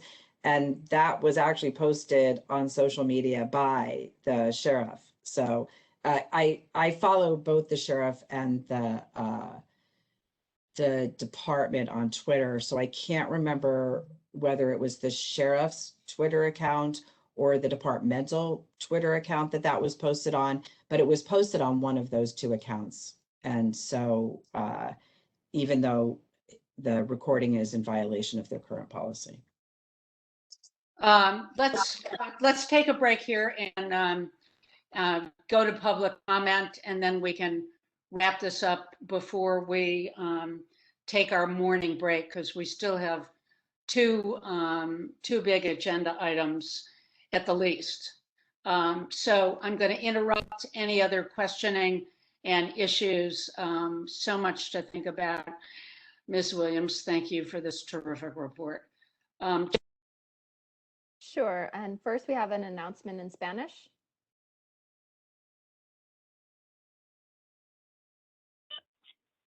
Buenos días, si necesita una traducción de sus comentarios, simplemente diga la palabra en español antes de comenzar sus comentarios y un traductor le dará instrucciones antes de que empiece a hablar. Gracias.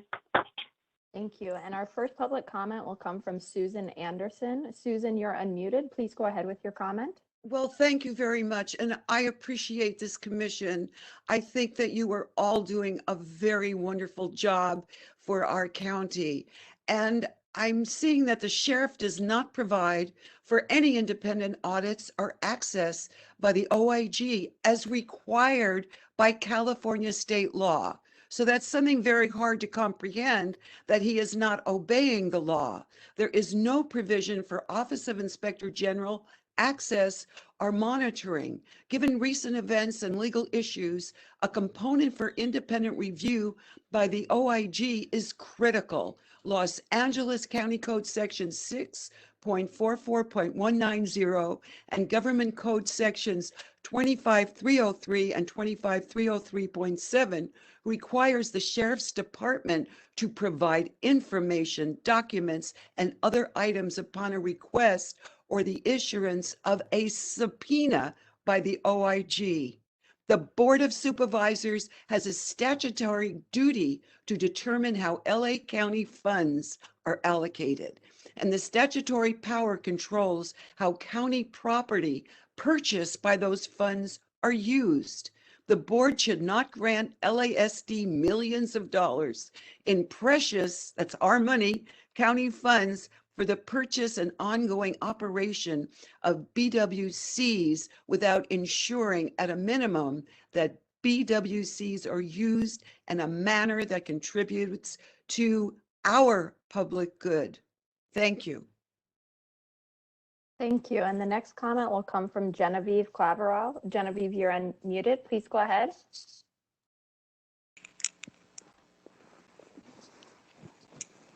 Genevieve, you are unmuted for public comment. Would you like to make a comment? Pass.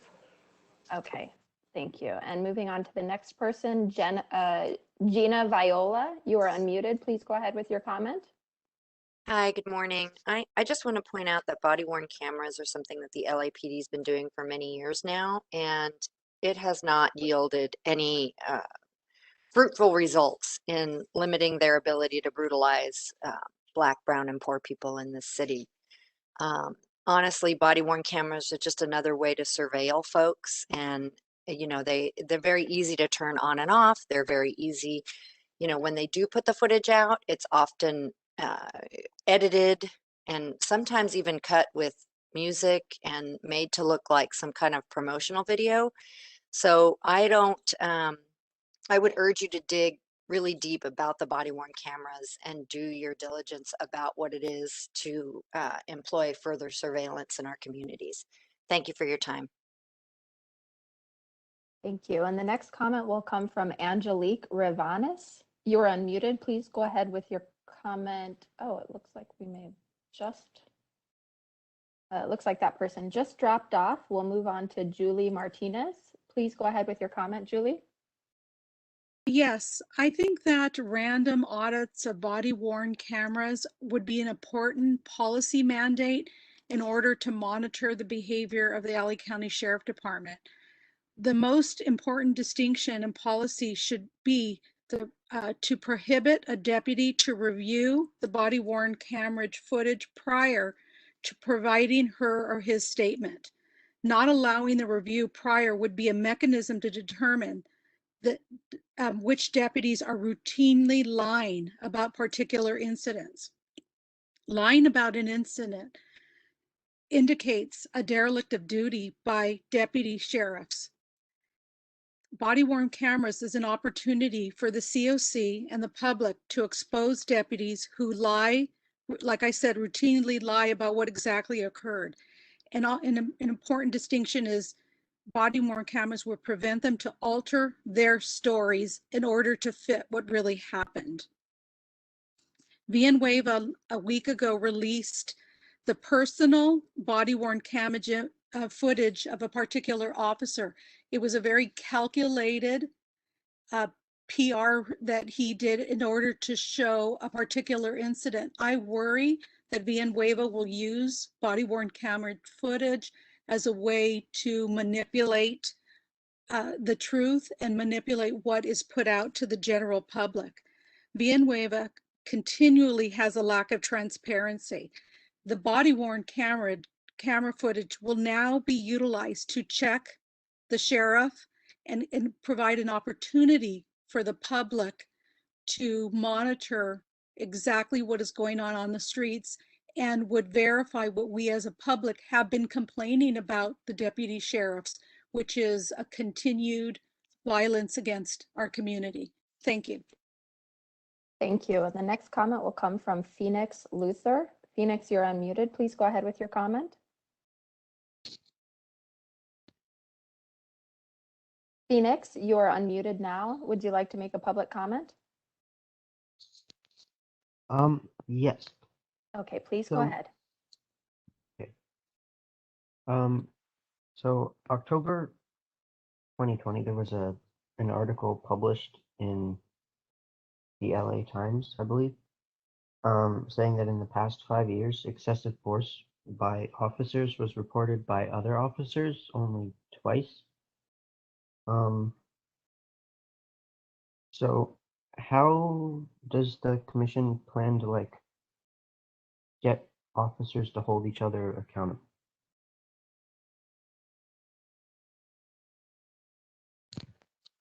Thank you, Phoenix. And do you have any additional public comments, or does that conclude your remarks? That concludes my remarks. Thank you. And the next comment will come from Ellen Giese. Ellen, you're unmuted. Please go ahead. Hi, thank you. I'd like to thank Ms. Dara Williams for that very insightful presentation. It was terrifying, but it was very well given, and the information is well needed.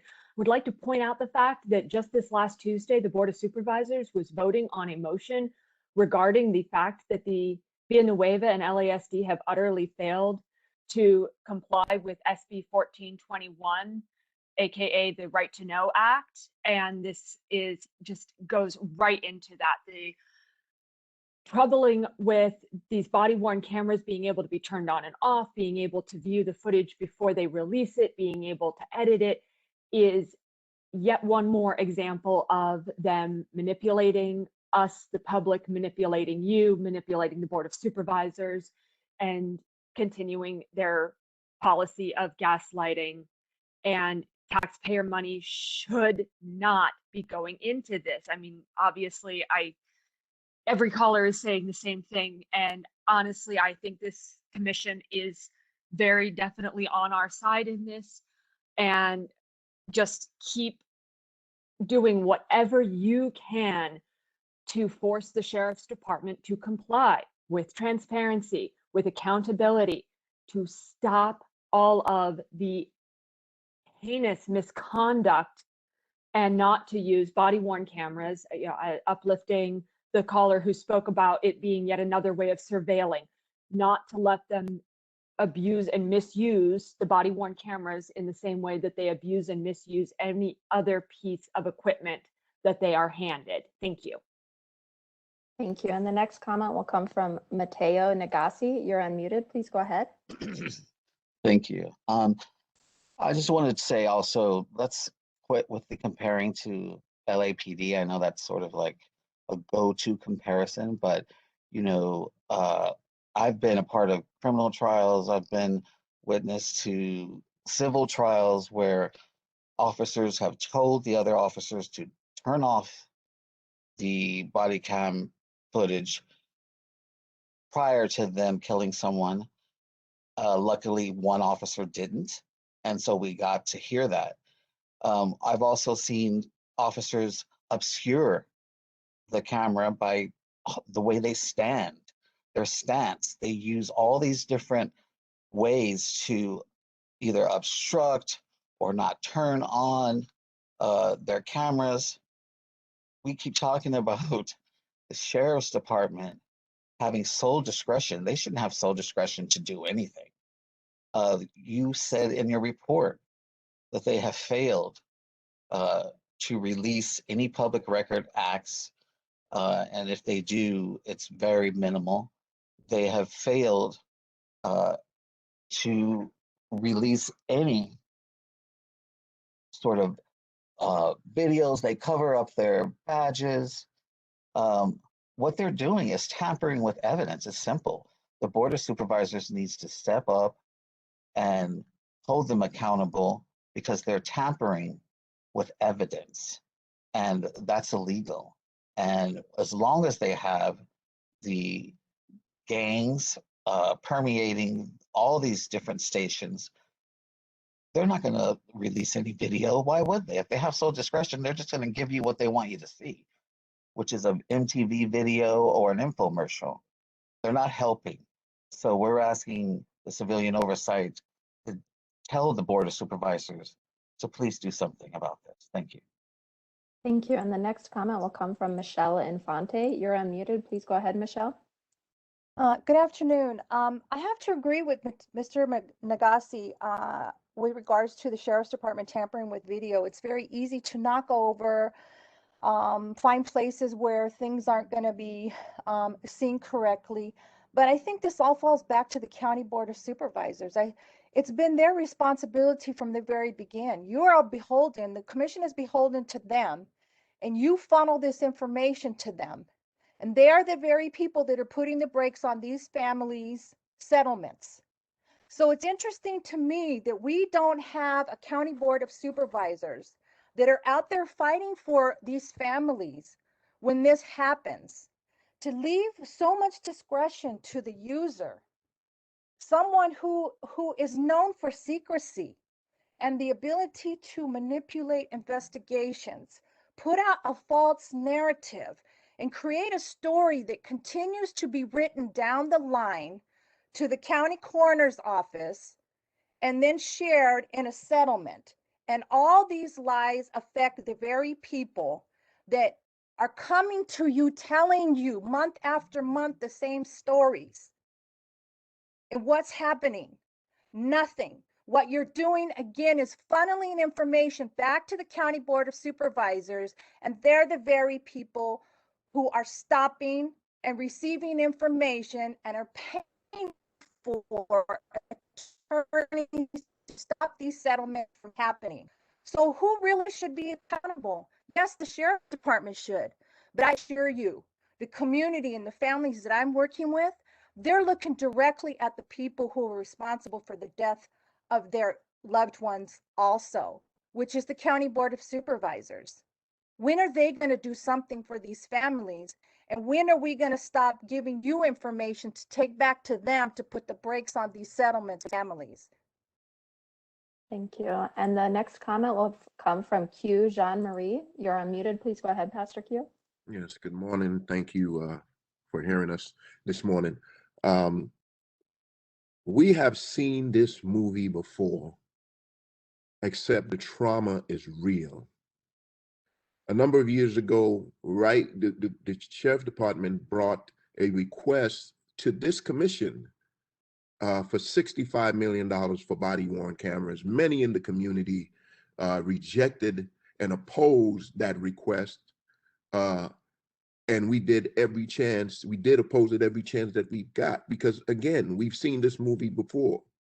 This commission is well aware that we opposed the body-worn camera. And this is why, because there's no transparency, and we knew there would be no transparency. The only cameras that ever really work are the ones or the videos that are taken by the community, right? As we've seen with Andrew Brown in North Carolina, they refused to release the video cameras. The only reason Derek Chauvin is convicted and in jail now is because a community member took that video. And so unless we are taking the video on our own, we can't trust any video that's on the body of a sheriff deputy. They're turning off cameras. They're saying they fell off, or in this case, or in the case of Andrew Brown, they refused to release it. Their doctor in video. I mean, what are we doing? We gave them. We're spending $65 million to give deputies cameras so they can weave a web of deception that evades transparency. I mean, I feel like I waste my time every time we come to these meetings, and all we do is pass policies. And what the Sheriff Department or law enforcement does is that they use these policies to continue to weave this web, and we always have to kind of try to figure out what they're doing. If we wouldn't have given them the body cameras to begin with, we wouldn't be in this place. Thank you. Thank you. And the next comment will come from Helen Jones. Helen, you're unmuted. Please go ahead. Helen Jones, you are unmuted for public comment. Would you like to make a public comment? Okay, hearing nothing, we'll move on to Lucia P. You're unmuted. Please go ahead with your comment. Yeah, thank you. And I just want to thank the other members of our community who have spoken on this already. And I just want to, uplift the fact that Sheriff Villanueva is very clearly using the public cry for accountability and perverting it for his own purposes so that he can siphon more of the county's money into his budget. And this issue of editing videos feels like it can happen at any point based on the way LASD has set up its BWC policy. Being able to turn your camera on and off during an incident is in and of itself a form of editing. And so at every step we're seeing that LASD has the ability to control what content is recorded, what content is available. And I know that this commission is clearly alarmed at the OIG report, and rightfully so. It's unbelievable that OIG wouldn't have access to the footage recorded on these cameras. And frankly, it's ridiculous that the public doesn't have access to that unedited footage. And I also want to uplift what was mentioned earlier by Gina Viola, that on the flip side, these cameras become tools of surveillance, particularly in Black, Brown, and poor communities. So there's no version of this that's good for our communities, whether the videos are being recorded and shared, or whether they're being recorded and not shared and simply used to surveil people. And it's outrageous that our tax dollars are being used for this when the sheriff's department already gets billions of dollars to brutalize and kill our community members. Thank you. Thank you. And the next comment will come from Tyran Moore. Please go ahead, Tyran. Yes, like many other people have already stated, it's troubling, especially for starting with the report that the OIG does not have access to this information is disturbing. I also would like to say that that presentation was very informative and eye-opening. But especially coming from a sheriff's department led by a sheriff who has actively resisted transparency, even when it comes from the voters, when it comes from the Board of Supervisors. He's active, not only has he done that, but he actively criminalizes groups that are most vulnerable. And he has actively made statements against the care first goal of the Board of Supervisors. And it's very troubling that the body camera footage is left up to the discretion of the sheriffs, and that it's not being, that access to it is not being shared. And it just makes it seem like it was a huge influx of cash that is not paying off for the community, especially when it's not available for harassment claims. Because as we heard earlier, like the extent of what the community experiences at the hands of the sheriff is not always simply about Thank you, Tyran. killing. And that does conclude your time, Tyran. So we're going to move on to the next speaker. Valerie Vargas, you are next. Please go ahead. Yeah, good morning. Can you hear me? Yes, please go ahead. Hi, this is Valerie, the aunt of Anthony Vargas. I'd first like to thank Dara Williams for the presentation that you gave today. I don't even know where to start.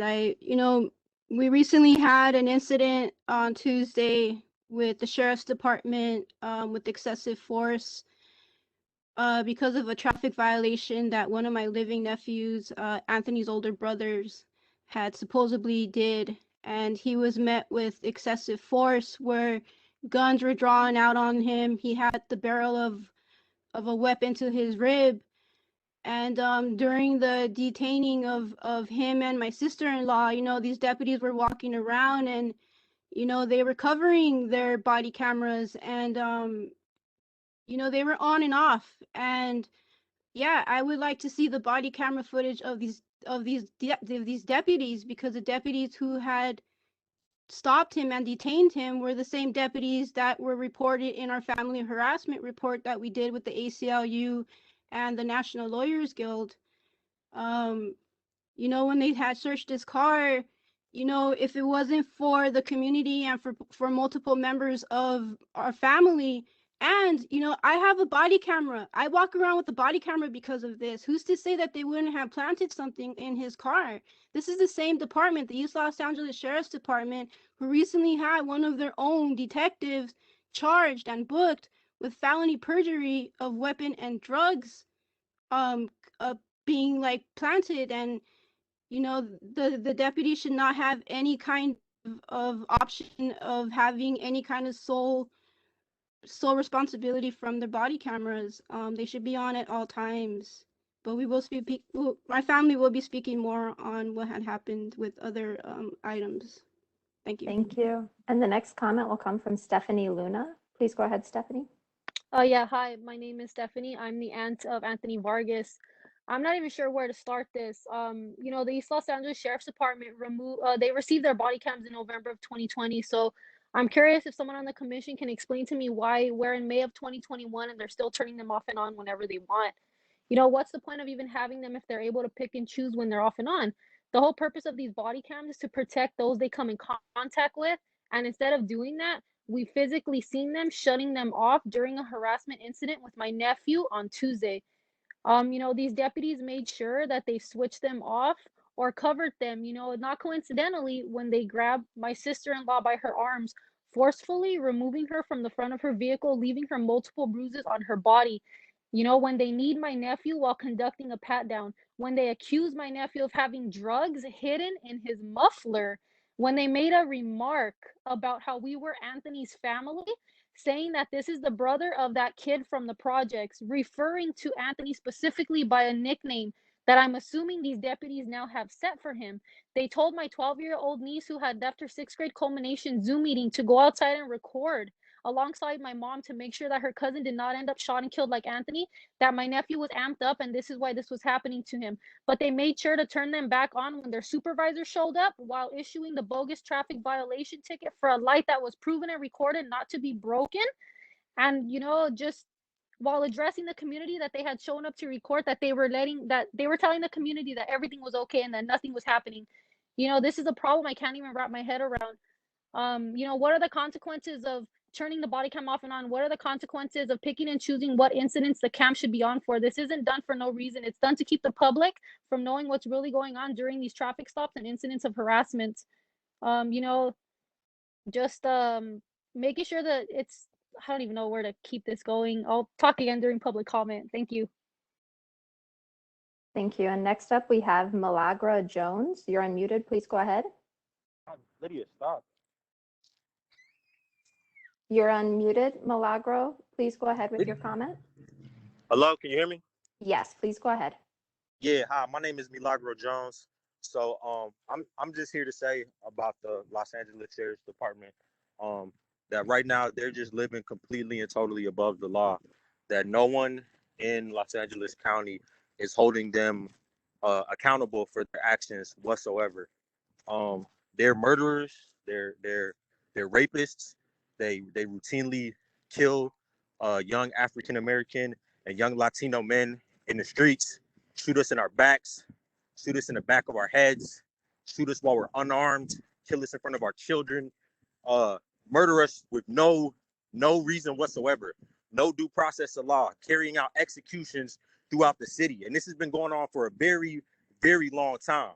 And it's time for this to come to an end, one way or the other, because we've had enough of standing by and just being murdered in the streets like dogs. At the end of the day, we are human beings and we deserve to be treated as human beings, and we deserve to be given the same protections and human rights as any other human beings. And the County of Los Angeles has failed us completely, and it is disgusting. And this Civilian Oversight Commission is really nothing but empty words if you can't actually get something done.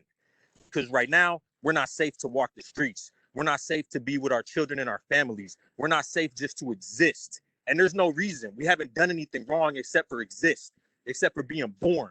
So please, stop with the empty words and get something done, because we are human beings too, and we deserve to have some safety, and we deserve to have some security in the city and in the county of Los Angeles. And these deputy gangs running around shooting us in our backs need to be held accountable.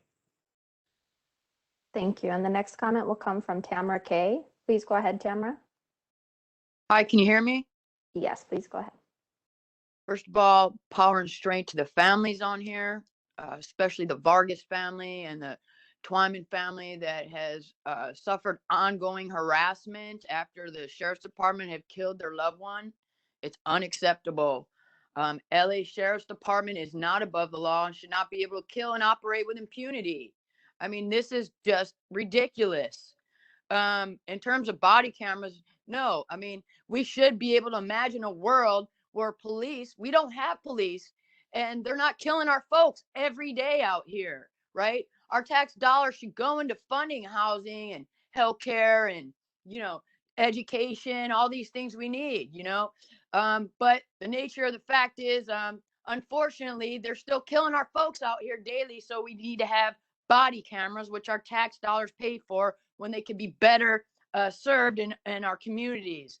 As far as the cameras, there should be it should be mandatory on point of contact. There should not be any discretion of any sheriff not turning it on or off.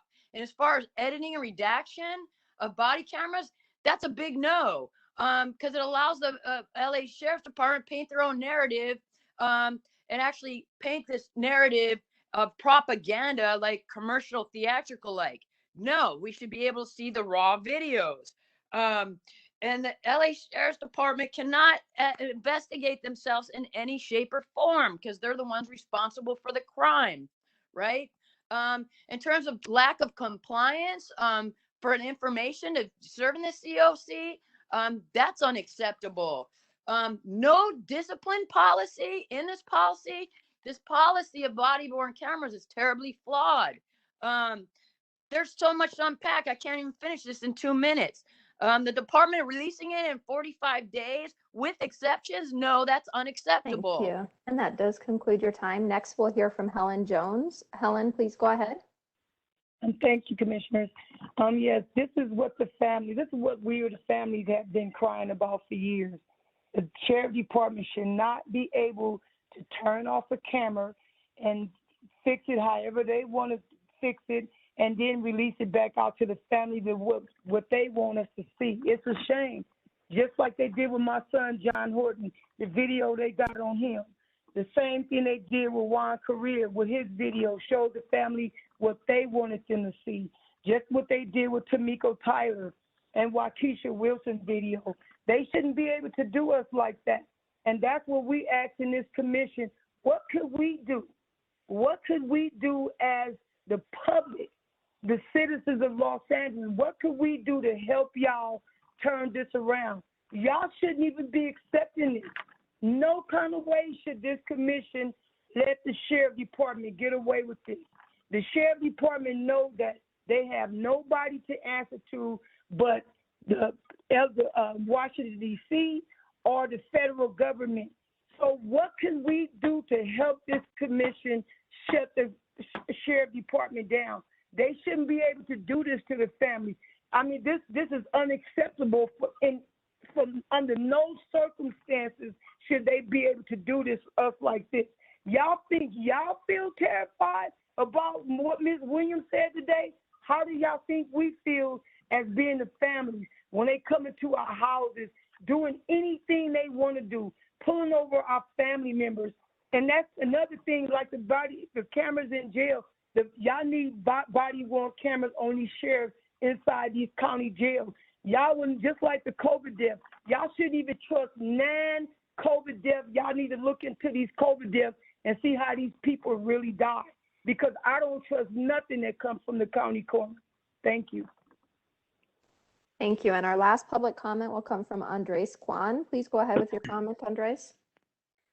Hi, Andres Kwan, ACLU. I want to thank Ms. Williams for her presentation, but also need to correct the record on a few things. First, the sheriff's about face on his long-standing blanket policy on withholding deputy names came the day after the board motion on Tuesday calling for an ordinance to require this within 48 hours. And this didn't just come from the LA Times article. The families fought for this for more than 2 years. On this note, the board has the power to direct certain policies at the Sheriff's Department. And beyond that, the board can bring a charter amendment proposal that would allow the board to impeach and remove the sheriff. They can do that. On the sheriff's policy on body-worn cameras, or BWC for short, we repeat that we've been saying this, it's a joke, a sick, outrageous joke, where the sheriff wants to sort of have his cake and eat it too, including trumping law. And I hate to say it, we told you so. It's like the website, which Villanueva points to, at least in every other sentence. And in his childish Trumpian math, website equals transparency. Of course, as adults that we are, we know better, and we know giving our taxpayer money to the sheriff's BWCs would do as much for transparency as if we burned the money, but we're still freely giving it to him. We're wasting our precious taxpayers' money, and we're burning money. So the board needs to step in here. A caller earlier mentioned several California government codes. The board has the duty and authority to supervise the sheriff and see that he faithfully performs his duties. And pursuant to LA County Ordinance 2.06.130, the board possesses policymaking authority for county departments, including at LASD.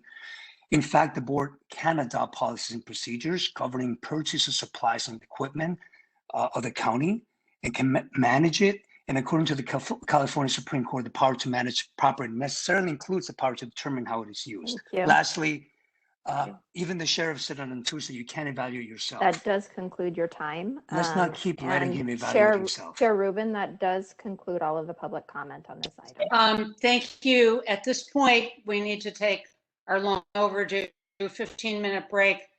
When we resume, we're unfortunately going to have a condensed presentation on Measure R because we're expecting the sheriff at 12 o'clock. But I do want to thank Ms. Williams and Mr. Huntsman and the Office of Inspector General for quite an extraordinary report. And I will separately be asking Commissioner Bonner and the ad hoc committee on use of force to review all of the allegations that have been made today. So with that, we will take our 15-minute recess. Thank you.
Okay, and we have about 2 minutes before our break is over, but for all of the panelists, if you're back in front of your computer or phone, if you could please turn your video camera on so we can see who's back, that'd be great. Thank you.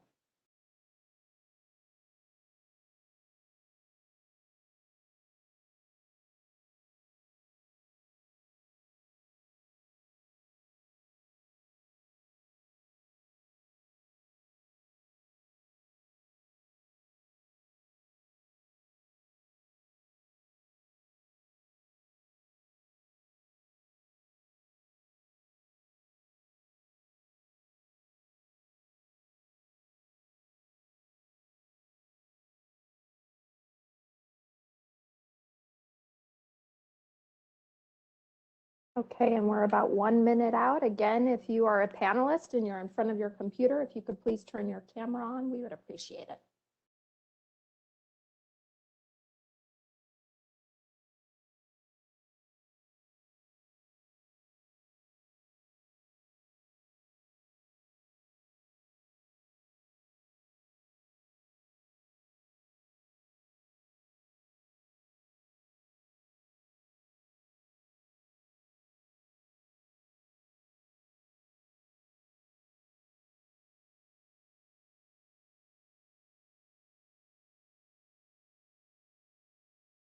Okay, Chair Rubin, it is 11:37.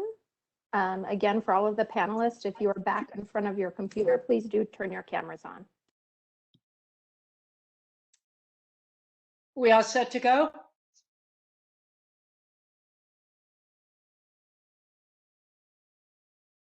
Jennifer, we all set to go? I guess so.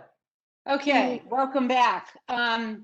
We unfortunately are running out of time for much of a discussion on the update of Measure R. So I'm, with apologies, I'm going to ask Commissioner Ochin to focus primarily on the proposed letter to the Board of Supervisors looking for funding for a consultant on Measure R, because I'm sure there will be some public comment, and we have committed to the sheriff who will be present at noon. So Commissioner Ochin, with apologies, will you proceed, please? Absolutely. So I am the chair of the Measure R Ad Hoc Committee. Joining me on that committee are Sean Kennedy, JP Harris, and Rob Bonner. As you all know, LA County residents voted for Measure R, which required the Civilian Oversight Commission, and specifically named the Civilian Oversight Commission, to produce a comprehensive public safety report. That comprehensive public safety report was tasked with evaluating strategies for reducing the jail population in LA County and for reinvesting those funds into community organizations, programs, and capacities to meet the needs of the most vulnerable and marginalized communities in LA County. The measure also granted the Civilian Oversight Commission subpoena power, which we have utilized, infrequently, but I think in important ways over the last year and a half. Notably, Measure R passed with about 72% of the vote, over 72, actually 72.85% of the vote. The measure was passed in, last year in 2020, in March of 2020.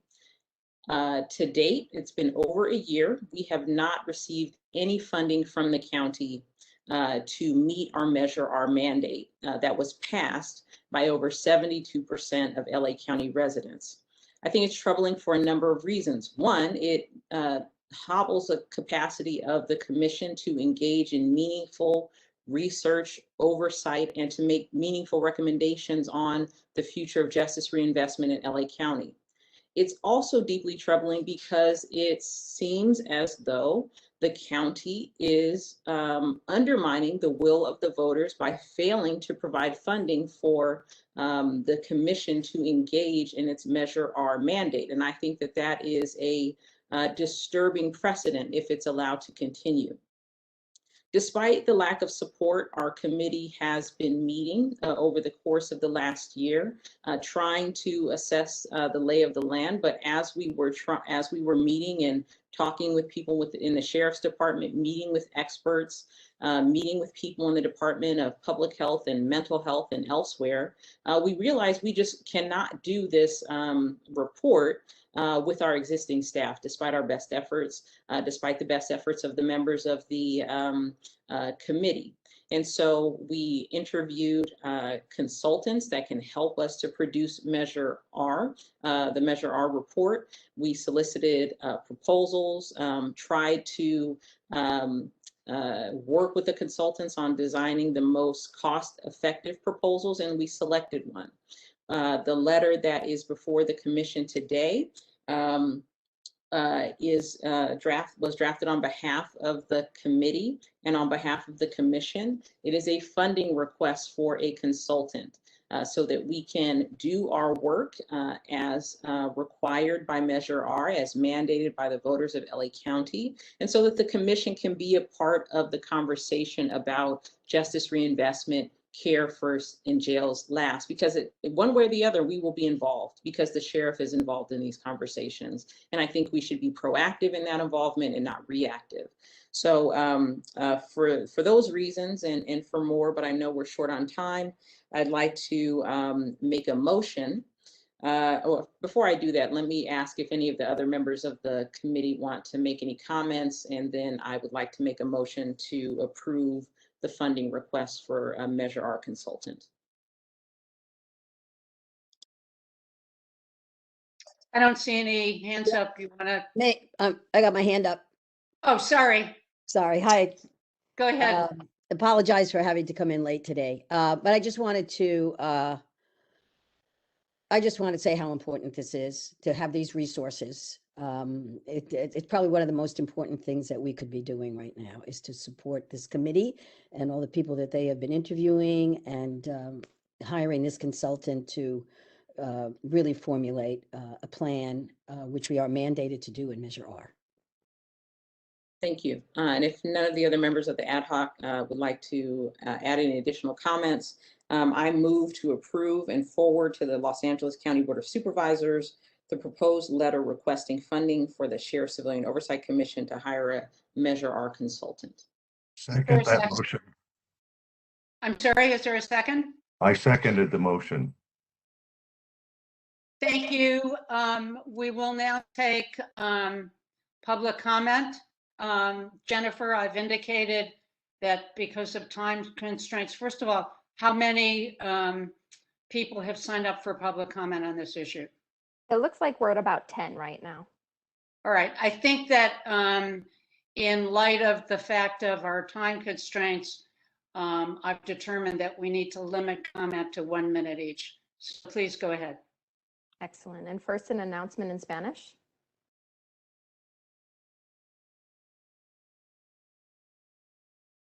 Buenos días. Si necesita una traducción de sus comentarios, simplemente diga la palabra español antes de comenzar sus comentarios y un traductor le dará instrucciones antes de que empiece a hablar. Gracias. Thank you. And our first comment will come from Susan Anderson. Please go ahead with your comment, Susan.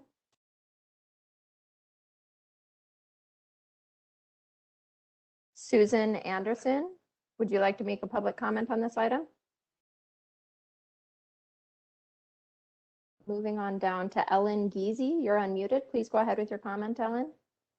Thank you so much. The COC should pass a resolution instructing the Board of Supervisors to reinvest the $35 million annually spent on LASD substations at our county hospitals towards hospital-based community safety strategies.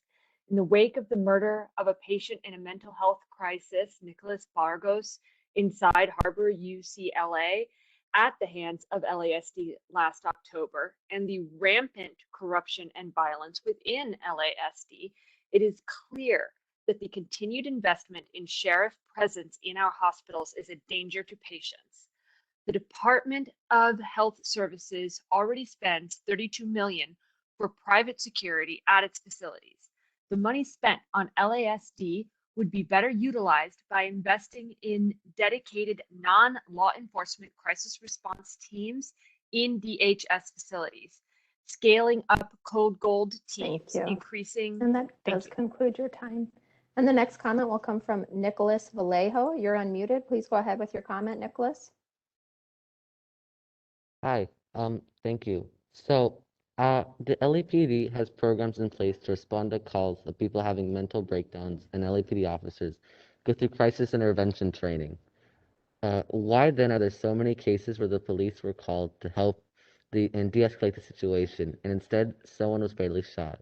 In 2015, it was reported that officers in training spend about 58 hours of work with firearms and only 8 hours in crisis intervention training. How can we go about increasing time police officers train with mental health? Since 2015, the police have shot and killed more than 1,200 people with mental illness. What is the next step, and how do you plan to avoid situations like these? Thank you so much. Thank you. And the next comment is from Michelle King. Please go ahead, Michelle. Thank you, Commissioner Ochnen, for pushing to be proactive and not reactive. As previous community members uplifted, we don't need to pay for LASD and private security in health facilities. With the current contract, LASD deputies are given unchecked access to patrol the hallways, intimidate patients and providers, and routinely interrupt and attempt to influence medical decision-making of providers. Sheriffs regularly pressure clinicians to override medical holds, like 5150s that are designed to stabilize people in a hospital setting, just so they can take them to jail. There's no care in jails. Despite over a decade of reform, sheriff's presence in hospitals continues to violate patients' rights, undermine legal protections of patients, and interrupt care that the county is trying to invest in. The community has lost trust in care facilities for that. Our county's most vulnerable and low-income patients, the majority of whom are Black and Brown, depend on our county health system for care. Law enforcement erodes doctor-patient relationship. COC must pass a resolution instructing the BOS to reinvest the $35 million annually spent on LASD towards community-based safety strategies. Thank you. Thank you. And the next comment will come from John Campbell. You're unmuted, John. Please go ahead. John, please go ahead with your comment. Hearing nothing. Next, we'll hear from Tamara Kay. Please go ahead, Tamara. Hi. So Measure R passed. However, the funds and needs are not been met. Have not been met by the city to be impactful and effective. The people spoke and voted on Measure R. However, the city is lagging to fail and implement it. This is definitely due to city council corruption. Why do we need a Measure R consultant? I feel like that money can be spent on the community, on community services. Just for example, Measure J has a community-based committee and subcommittees. Something to consider for Measure R, that the community actually has a say in Measure R as well. Even though we voted on it, we should be consultants of that measure, since it was the community that spoke and voted on it and got it implemented.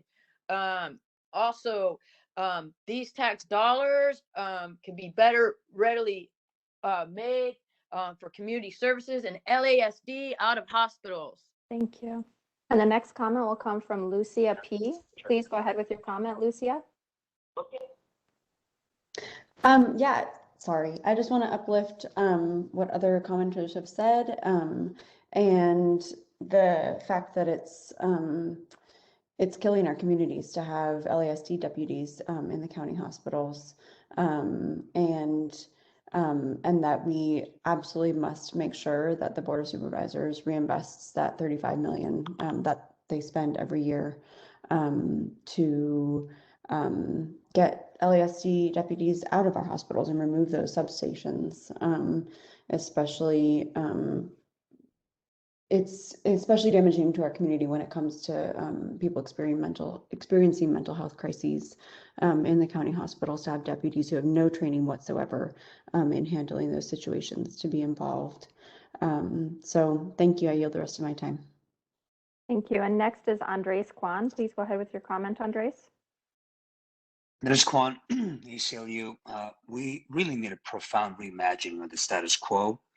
A status quo that paralyzed Isaias Cervantes, killed Nicolas Burgos, and killed so many more. Just on this note, I wanted to raise the question: why is a symbol for the med trainers a gun? Seems to be just emblematic of the culture of the sheriff's department. The sheriff's department killing community members suffering mental health crisis has been a pattern, a crisis. You'll remember that about a couple of months ago, the sheriff's department killed David Ordaz Jr. in East LA, having a mental health breakdown, left the house to go to his car, asked for help. Sheriff deputies didn't even wait for med teams. For the med team proceeded to shoot with less lethals, and just seconds later with real bullets, and they killed him right in front of his entire family. Just want to say his name and bring up his example. We really need to reimagine what's going on and measure our assets to do it, and we're really lagging behind. And the next comment will come from Tyran Moore. Please go ahead with your comment, Tyran. Thank you. I won't say much because of what everybody else has said. Just that Measure R, we do need to diverse funds from these sheriff fund substations and fund more community based care, especially in our hospitals where people have actively avoided coming to the hospital for treatment because of the sheriff substations and feel that they're in danger. And I would also like to say it really feels different once you've met the families and talk with the families of victims of the sheriff who their loved one was experiencing a mental health crisis and they just wanted help, and instead they got a sheriff's violence from the sheriff. So I fully agree with divesting from that and investing in other ways of Thank you. And that taking does care. conclude your time. Thanks. And the next comment will come from Milagro Jones. Please go ahead, Milagro. Yeah, so I'm trying to understand. I thought the passage of Measure R was going to create more accountability for the sheriff's department, the Los Angeles Sheriff's Department, and I thought it was going to give the Civilians Oversight Committee more power to actually hold them accountable. But I haven't seen that whatsoever. I see the Los Angeles Sheriff's Department still operating above the law. I see that we as citizens are provided no transparency. I see that the Civilian Oversight Commission, just like the Board of Supervisors, just like every other organization, just keeps asking for more money or more resources to do what? What is being done? I don't see any changes. So if you want to hire consultants, why can't you get people from these communities that are being affected to get paid to be these consultants? Why is the money always going outside of the community? It doesn't make any sense. So I think it's just more empty talk and nothing's being done. Thank you. And the next comment will come from Mateo Nagasi. Please go ahead with your comment, Mateo. Thanks. Real quick, I worked on Reform LA Jails initiative. We got 247,000 signatures over, and we only needed 145,000. That's a mandate. Worked on Measure J, which, like you said, passed with over 70%. That's a mandate. And yet, what is being done? I go to the county hospital. The sheriffs are everywhere, walking the halls, interrupting care, triggering people. I get triggered. I've seen people have breakdowns because the uniform, the weapons, those are triggering. And I just want to say that having both unarmed or armed deputies that are given unchecked access to patrol the hallways, intimidate patients and providers, and they do this just by their mere presence. They don't have to say that, but we need to get them out of care facilities. It's oxymoron. It doesn't make sense. Let's stop beating a dead horse. Thank you. And the last public comment will come from Gina Viola. Please go ahead, Gina. Thanks. We need more than a consultant. I am urging this commission to remind the Board of Supervisors in the county that Measure R was the first step towards a Care First budget and demanded that we look at better ways to spend a previously allotted $3.5 billion to build new jails. The voters in March of 2020 said no more. The voters then understood what seems to be commonplace understanding now. Using incarceration as a means for all of our social ills is not working. The county passed Measure R with 73% of the vote, which was historic and created the alternatives to incarceration. The ATI initiative has been robust and grown on the backs of organizers giving of their time to realize it into something tangible and applicable. As far as Measure R is concerned, the ATI initiative should have a starting balance of $3.5 billion, and I hope that you will remind them of that. Thank you. Thank you. And Chair Rubin, that does conclude public comment on this item. All right, thank you. And thank you all for being so concise and to the point. If there is not any further discussion on this issue, I would ask Ingrid to take a account of those in favor of the motion from Priscilla Ochen. Thank you. Yes. Commissioner Bonner? Yes. Commissioner Giggins? Yes. Commissioner Harris? Yes. Commissioner Kennedy? Yes. Commissioner Ochen? Yes. Commissioner Rubin? Yes. Commissioner Thompson? Vice Chair Tolentino? Yes. Motion passes. Thank you all. That is really good news, and I hope that the board will see the wisdom of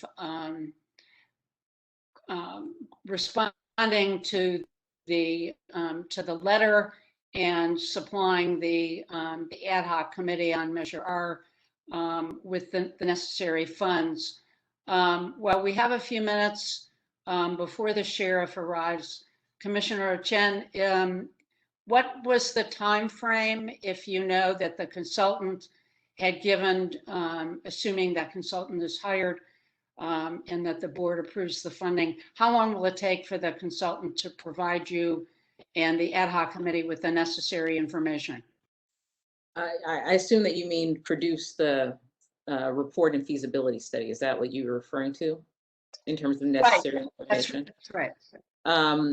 We received a proposal for 12 months, so roughly 1 year, of course, give or take, allowing for some flexibility, but the goal would be 1 year from now, we would have a finalized report before the commission that would be sent to the Board of Supervisors. So it would be a 1 year contract. And would the consultant be the one who would be preparing the report? Yes, with the committee's input and the community's input. They would also help us with community engagement. So for those of you who express that concern, that is an intention of the ad hoc committee, but unfortunately we don't have that capacity now. And so with the hiring of a consultant, it would allow us to do the kind of community outreach to get the feedback that we need to produce the comprehensive public safety reinvestment report. That would be great. I was also very impressed with one or more of members of the public who really rightfully said the community should be part of this. So I would certainly welcome that as well. Madam Chair, this is Yeah. Xavier Thompson. I could hear you all and see you guys, but I couldn't be viewed or seen. My vote was yes, just for the record. All right, thank you for that. So it is, the vote is now fully unanimous, and I appreciate that. About 12 o'clock, do we have the sheriff present? This is Jennifer. I just want to chime in that I do not see him yet. I do see a couple of other individuals from the Sheriff's Department who are logged on as attendees, but no one has messaged me asking to be promoted to a panelist. So I'm not sure if anyone else has heard on the status of him joining. All right. Will either you or Mr. Williams inquire, because we've really kind of short-circuited the Measure R discussion to be available for the sheriff when he said he would be here at noon. Mr. Williams, have you heard anything? We'll send a message. No, but I'll send another message. Thank you.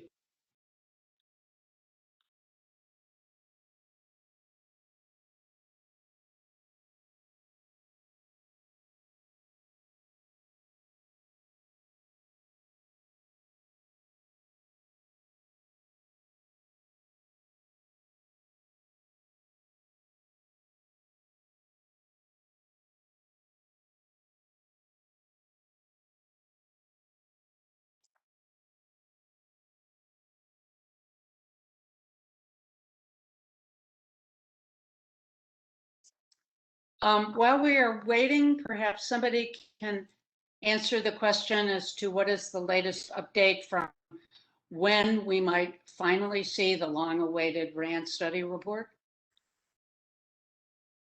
I can't answer that question, but since we just have a pause, Lael, I'm wondering whether I might just mention the fact that attached to this agenda item is a legal memorandum that includes that the proposed policy of the Civilian Oversight Commission that was adopted at our last meeting, April 15th, that essentially prohibits deputies from joining or participate in deputy cliques, does not violate the Constitution. Right. Well, thank you. Thank you for that. That will certainly be part of a discussion with the sheriff, and I don't want to presuppose anything at the moment. It certainly has been attached, and hopefully all the commissioners and members of the public have had an opportunity to look at that.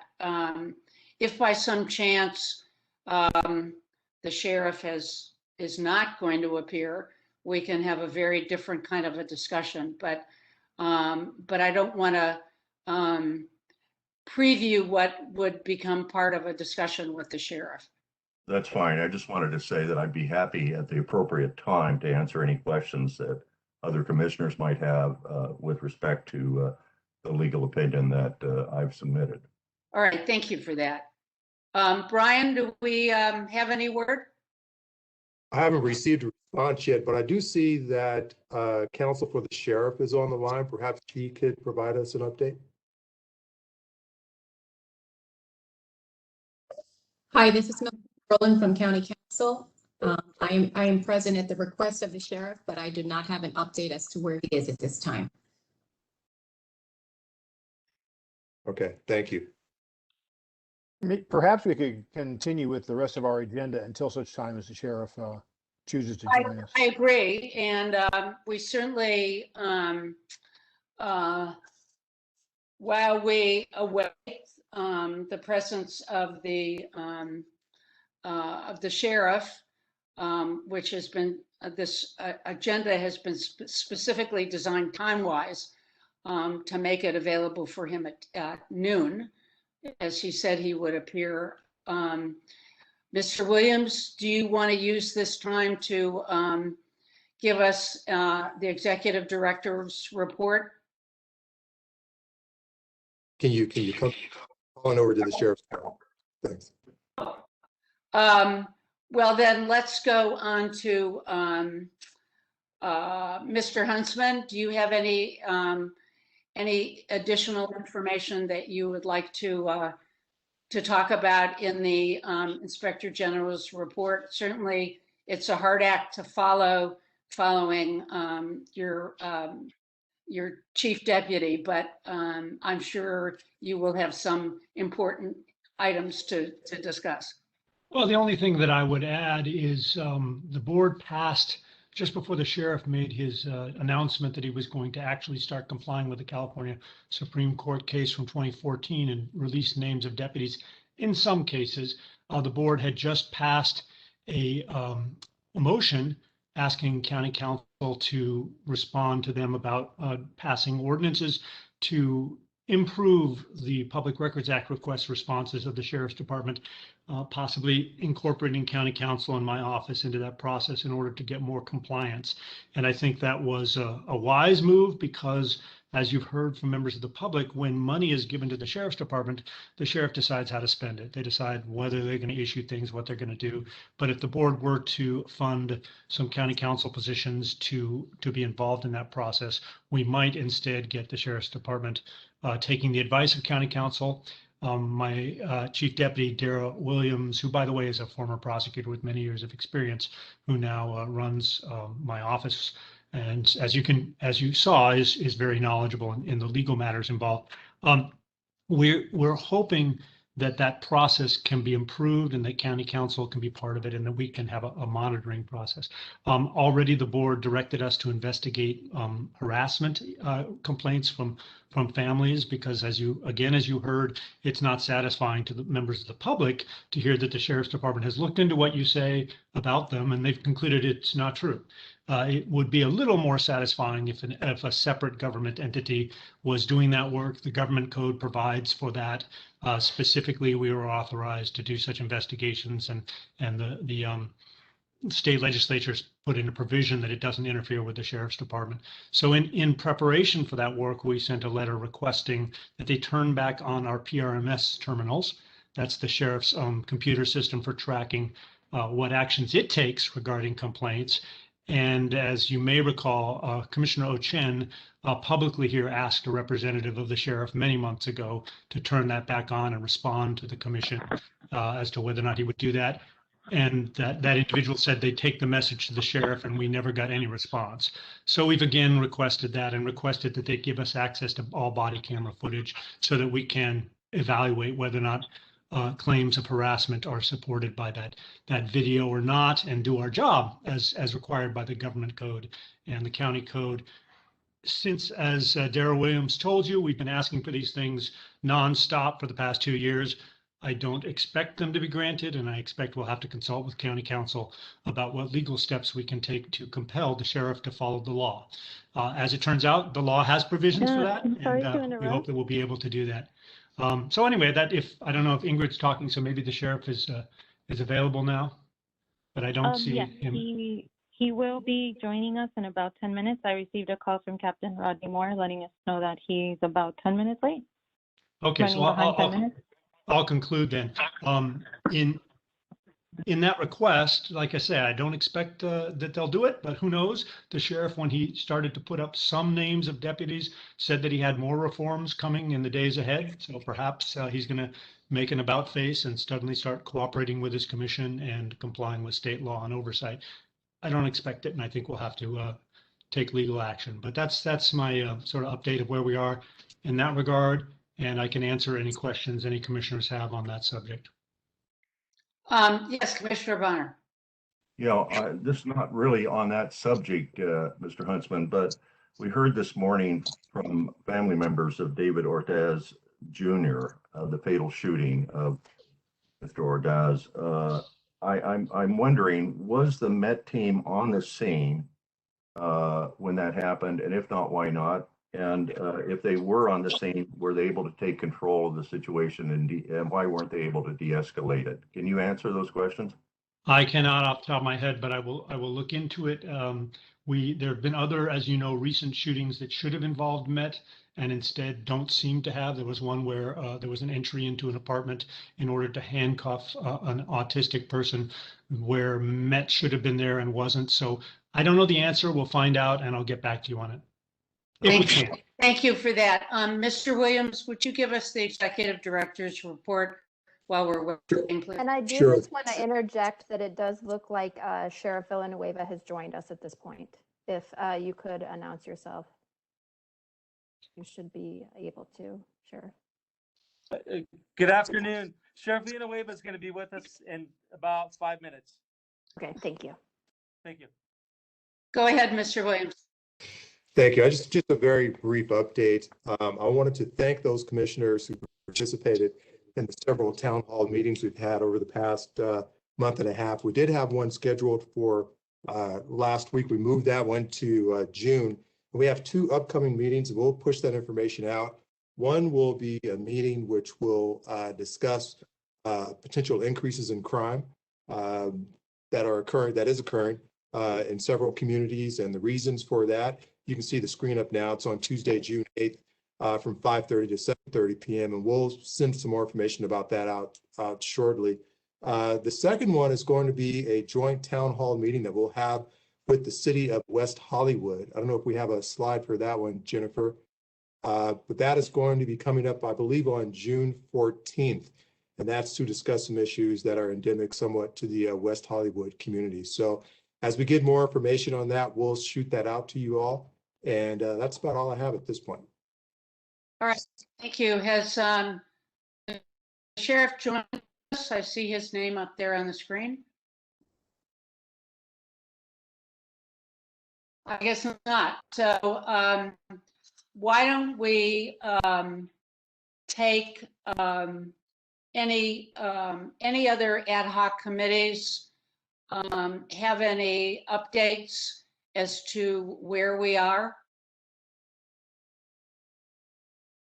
Okay. Frankly, I'm sure the sheriff must have had a very good reason for his delay, but it is very problematic. And do we know yet when we are going to be able to speak with the sheriff?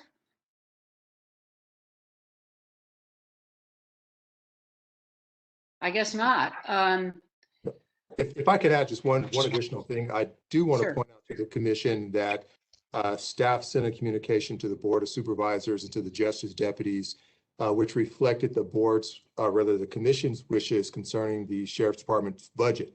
As you all sure know that on yesterday, I think it was, or Tuesday rather, the board began deliberating on the upcoming budget, which included the sheriff's budget. And those deliberations will continue next week. So if there's any other information we want to forward to the board, we should do so during that time. And I encourage the public to do so as well.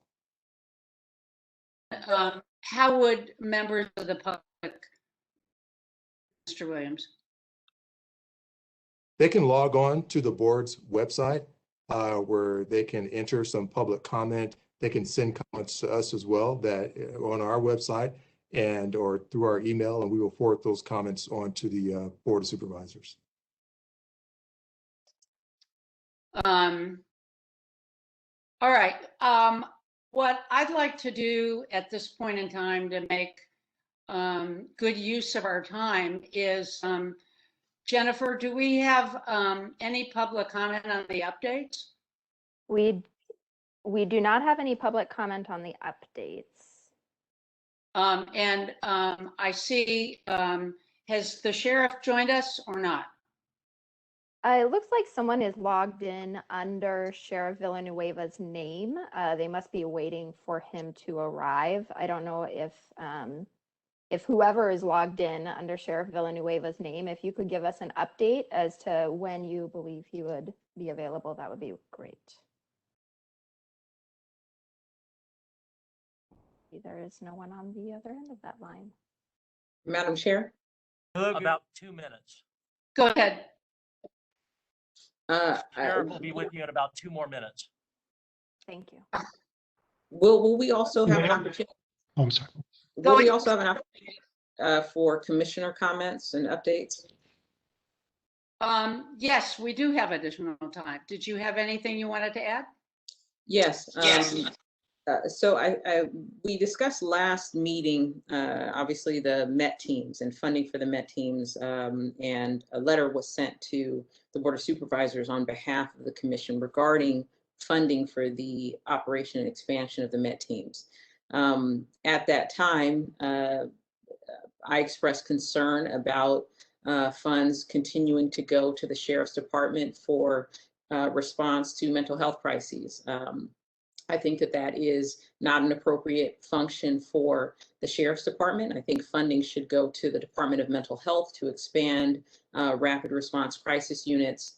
And we discussed this, and Madam Chair, we've talked about the need for the commission to engage those questions, to think about what are the alternatives to the existing MET structure. There's pending legislation at the state level called the Crisis Act that, if passed, would provide some avenues for support to explore those questions. Other jurisdictions like San Francisco are building out non-law enforcement rapid response teams. And I think that the commission should be involved in exploring these kinds of questions, not just with regard to Met, but also with regard to sheriff's presence in places like hospitals.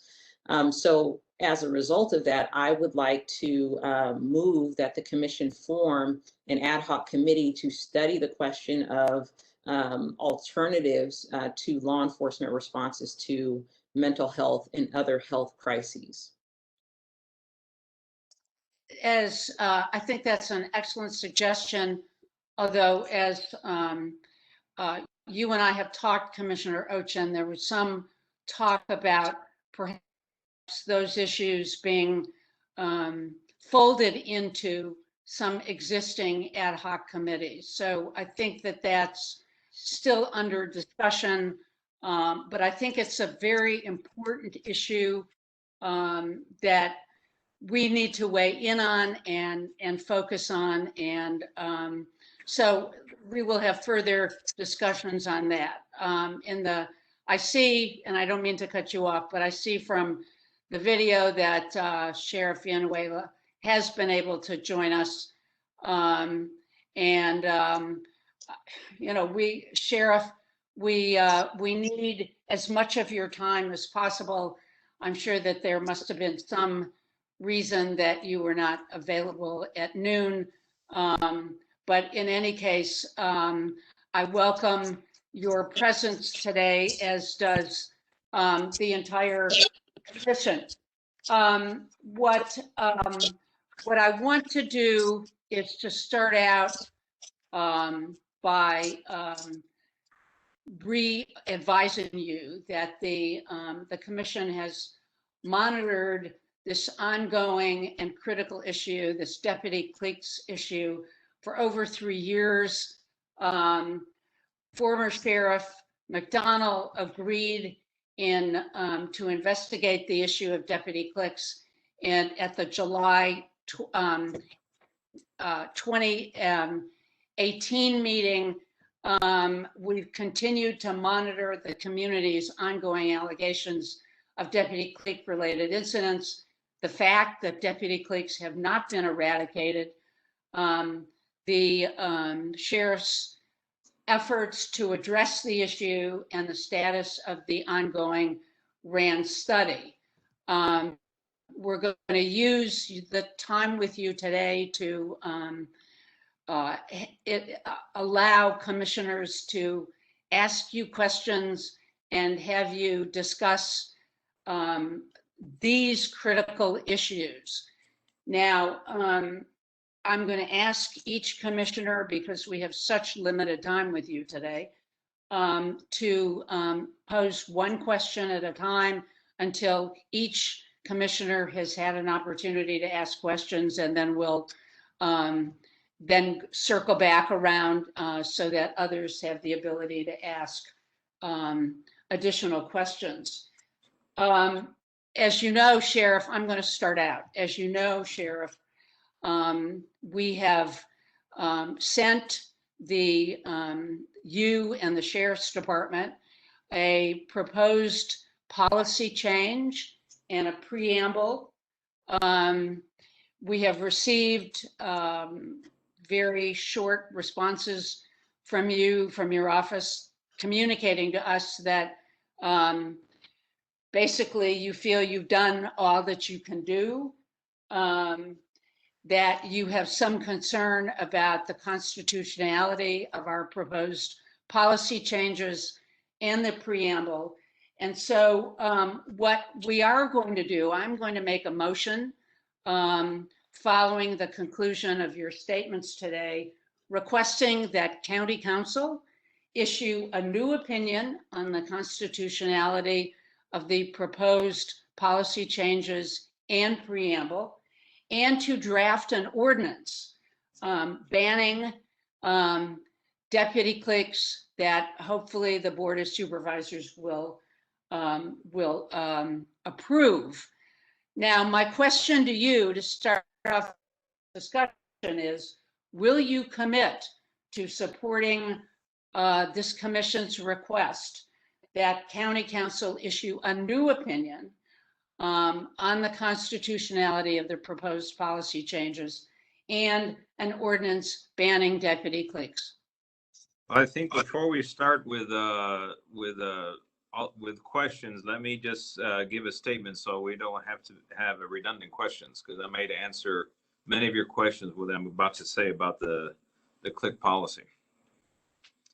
In February of last year, I became the very first sheriff in LA County history to ever successfully implement a policy addressing the issue of deputy clicks. I would like to explain the data-driven decision-making process we followed to achieve this. First, we learned from the failures of prior administrations who had overreached and lost costly court battles regarding the constitutionality of their proposed policies. In doing so, we avoided those same landmines in crafting a policy which would actually work. And bear in mind, we have the opinion from 2014, and actually I'll go into that in a bit. This commission has hypothesized as to what would work, as well as shared many opinions as to what should be done to address the issue of deputy clicks. But this commission has also chosen to turn a blind eye to the actual factual data available in regards to the longevity of implementation. The steps we took in implementing our policy. First, we formed a work group to craft policy. We actually followed county council's own opinion from 2014. And if I'm not mistaken, the body of law from 2014 to 2021 has not changed in that regard. We did a very thorough review of the First and Fourth Amendment implications of that policy. We also took a look at the massive failures of the efforts from both Sheriff Vaca and McDonald regarding the jump out boys. Everyone, I believe, but one of those who were fired with a lot of fanfare got their job back. In fact, just recently, I was forced to pay back pay 9 years of back pay to one of those members because there was no connection between the membership in that clique and misconduct, bottom line. So we have hard data earned the hard way by taxpayer dollars in this regard. We've implemented a policy with a push down from the senior executive management. We created a clicks video and distributed it to the department. We've provided you with a copy of that video. We had all sworn personnel sign an attestation form acknowledging that they've seen the video, that they understand the deputy click policy. We did mandatory briefings regarding clicks. And of course, we're continuing the ongoing efforts of monitoring the workplace for any connections to misconduct and these clicks. And we didn't stop there. That was just the starting point of what we've been doing. We followed up with a duty to cooperate video, of which you and the entire department received yesterday. In this video, I referenced multiple other policies which are in the final approval stages. These will further strengthen accountability and organizational cultural change. And the policies that are currently in the approval process include the TASER, which is going to be updated, use of force, which is currently in the update stage, duty to intervene, this is brand new, duty to cooperate, these are brand new, conduct unbecoming, we're updating that, blower policy, community policing, and release of deputy involved student DIS identity. And that was announced yesterday after careful review. And it was, we actually released, I believe, 94 names yesterday in regards to 1421. And the policy is very specific. It allows for a 30-day period to Excuse me, Sheriff. Excuse me for interrupting, Sheriff. But as you know, our time is limited, and what you have given us a background history, frankly, is information we already know. And frankly, deputy clicks still exist. What we are asking is whether you would support, because with or without your support, we are going to request a new legal opinion from County Council and ask them to draft an ordinance outlawing deputy clicks. Now, will you support that? If you believe that your efforts thus far have been successful. I can't imagine that you will not support such a request for an updated legal opinion. In fact, the legal opinion from 2014 deals with a totally different issue. So will you please address that? Well, I can address one. I have the legal opinion from 2014 in its entirety, and it's actually the same issue. All right. Now I'll tell you this. Excuse me, County Council wants to. I beg to disagree. It is not. Okay. The same.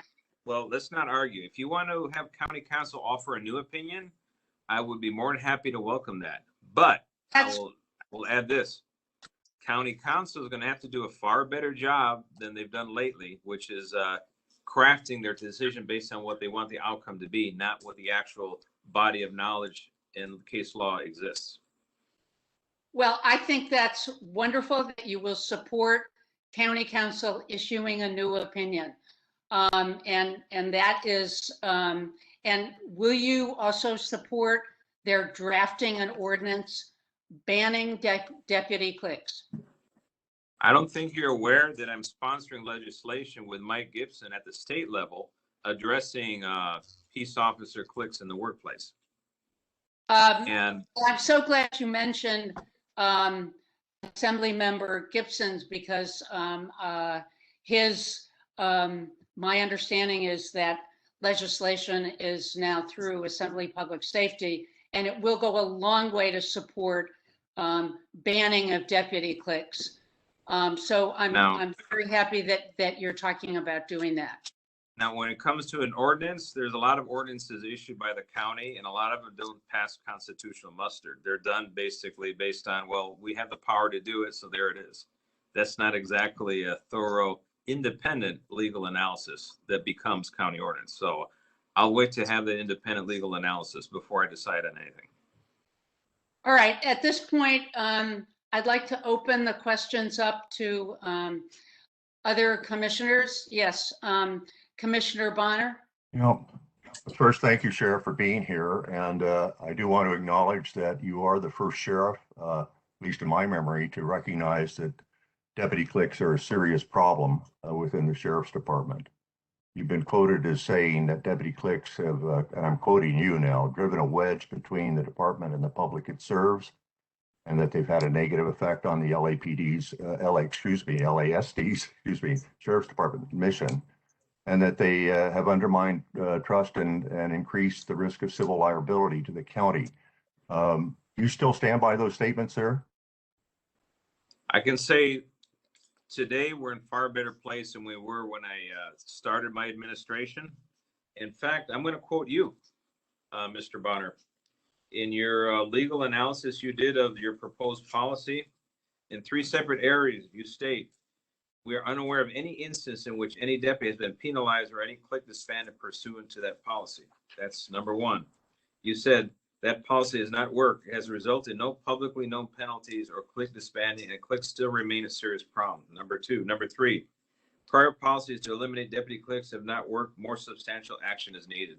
I don't think you have a foundation to make that assessment for a multitude of reasons. One is, if it's a 50-year problem, the policy was enacted in February of 2020. We actually have to have misconduct associated with a policy to then go through the investigative process, assessment of discipline, and then have a decision based on that. And even with that limitation, you're very well aware of the Kennedy Hall incident. You're very well aware that we terminated 4 employees. We disciplined 22 employees. We broke up the entire clique at East LA, transferring out the captain, the entire leadership team. Those are substantive moves that go in direct contrast to your statement here in writing, sir.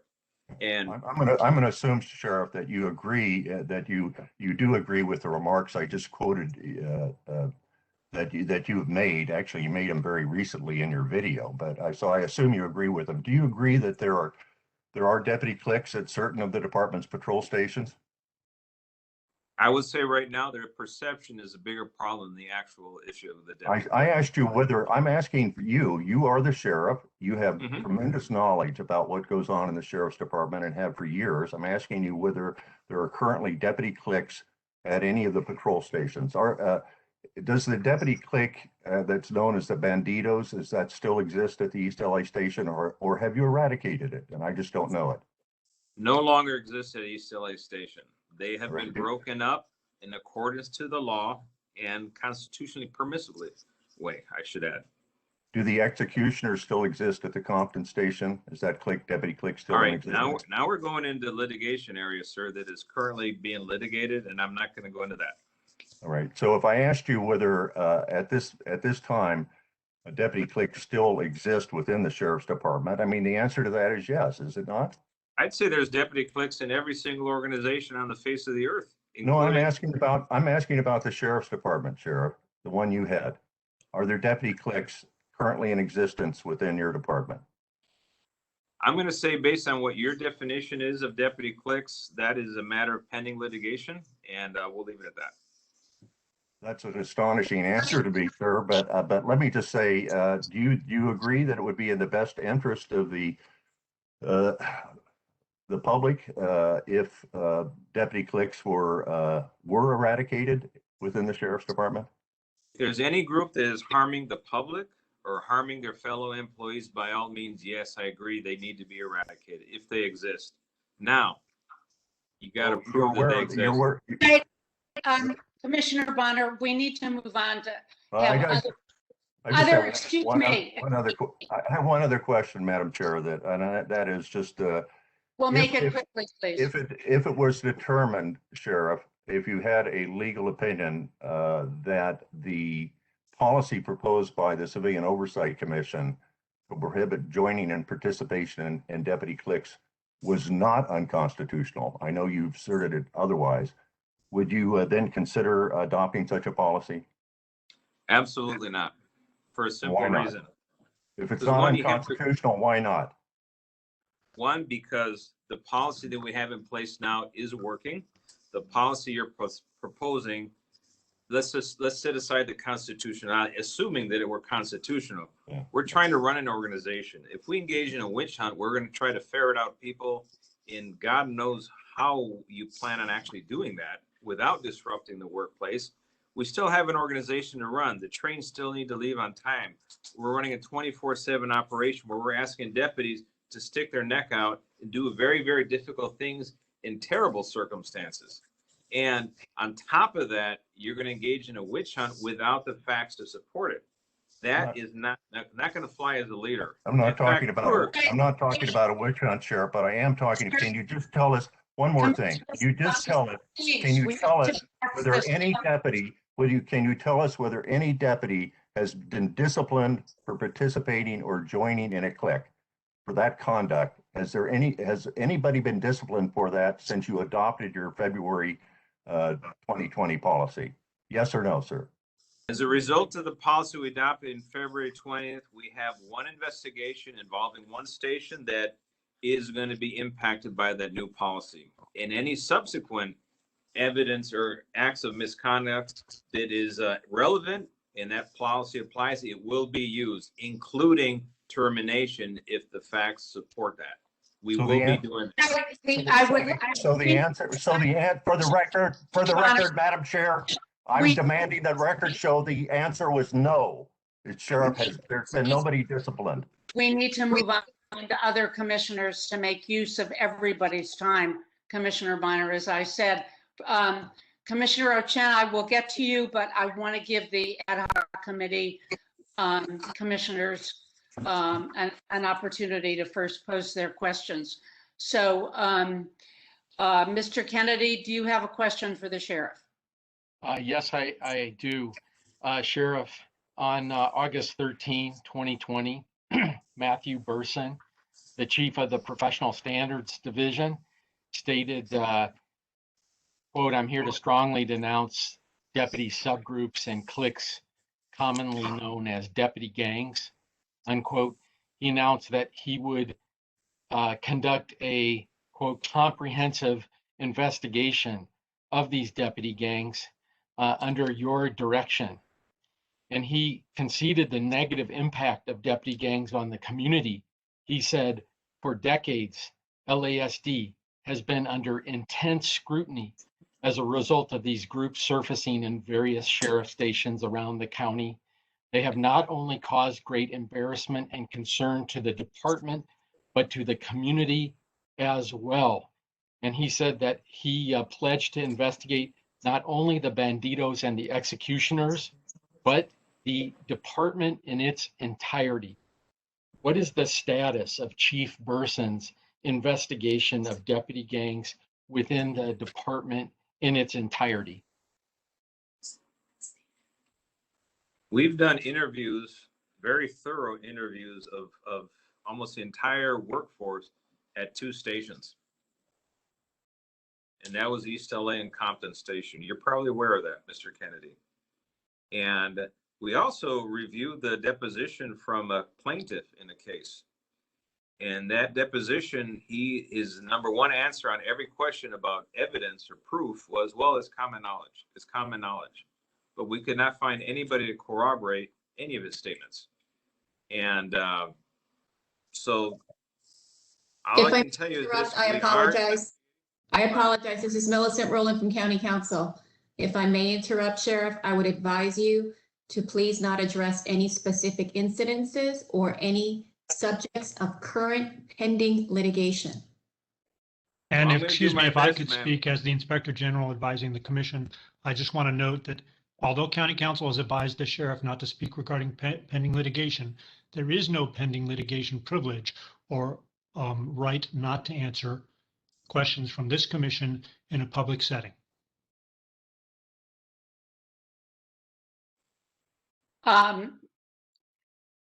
So Sheriff, will you continue to answer Commissioner Kennedy's question, please?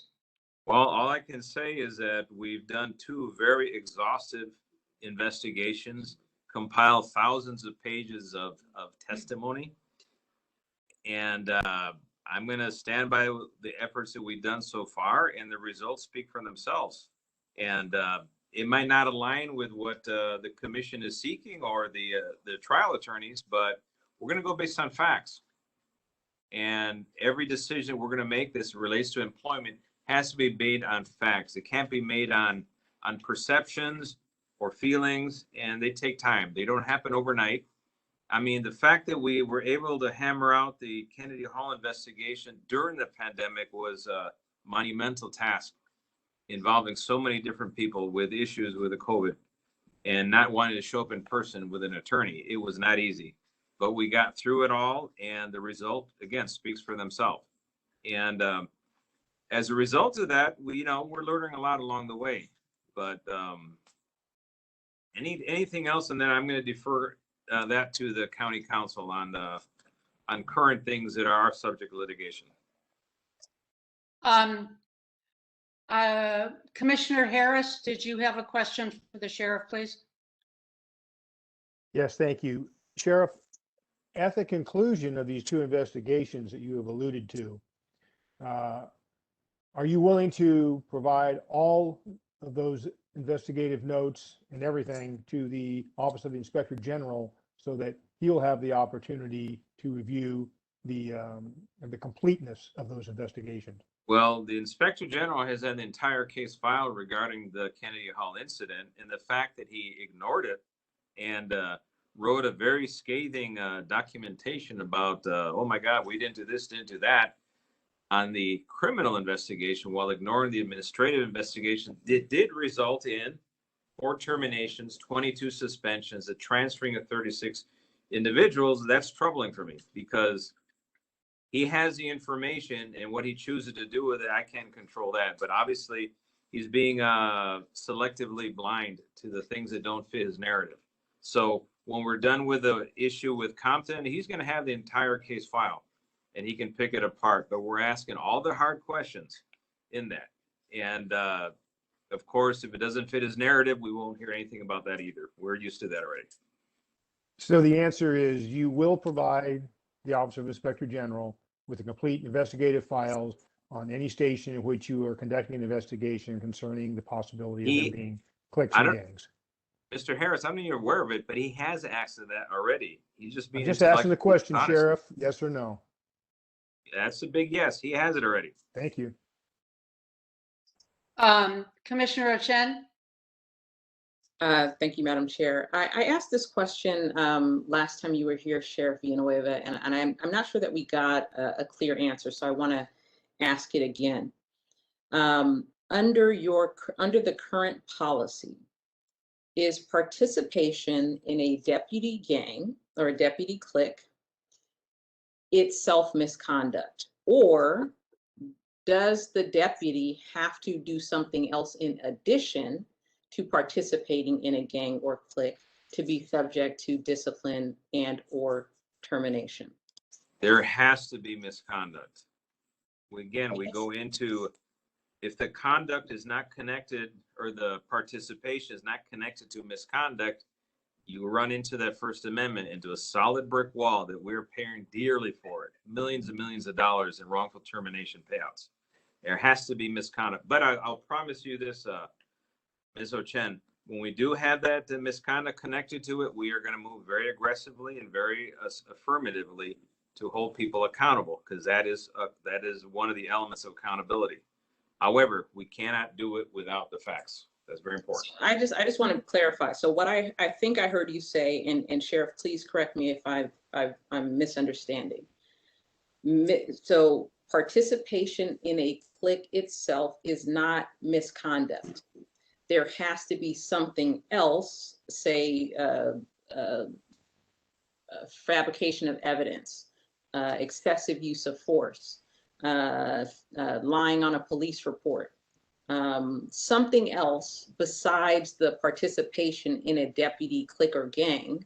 I refer to them as gangs. That would subject the deputy to discipline. So the participation in the clique is not misconduct. There must be something else. Well, define participation. Membership, association through tattoos, joint participation either through direct agreement or through combined efforts. I mean, membership in a clique, participation in a clique. I do have the Black Peace Officers Association, which would be problematic if I bar that. Same thing with Baker to Vegas teams in every station. That'll also be problematic. I mean, there's so many organizations, and we could call them a clique. We could call them a subgroup. Well, here's where I would differ in terms of those groups. So if we use the definition of a gang that's defined in the Penal Code, right? It is an association of individuals who engage in, for example, a coordinated criminal activity. There have been, I'm not using the precise elements, but that's roughly the definition.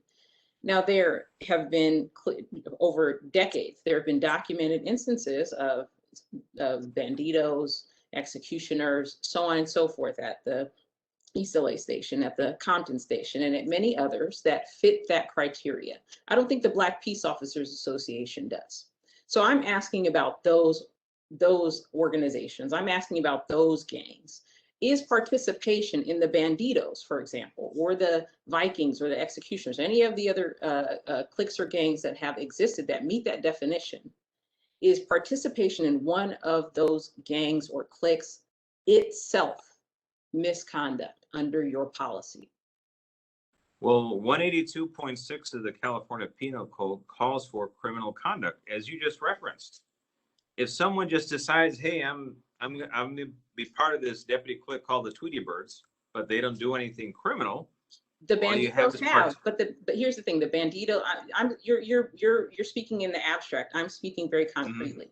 I'm asking: is membership in the Banditos, where there has been clear evidence of criminality, right? Is membership, even if the one officer or deputy has not, there's no evidence that they have engaged in themselves misconduct.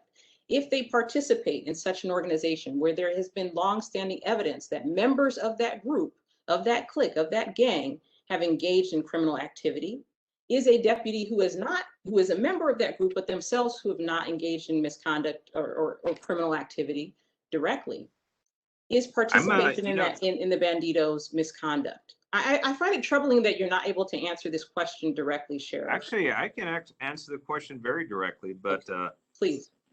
Right now, there's 530 names on the memorial wall Okay, and you know what? if This is Whittier- not, Wait, Sheriff, please I'm answer. answering her question.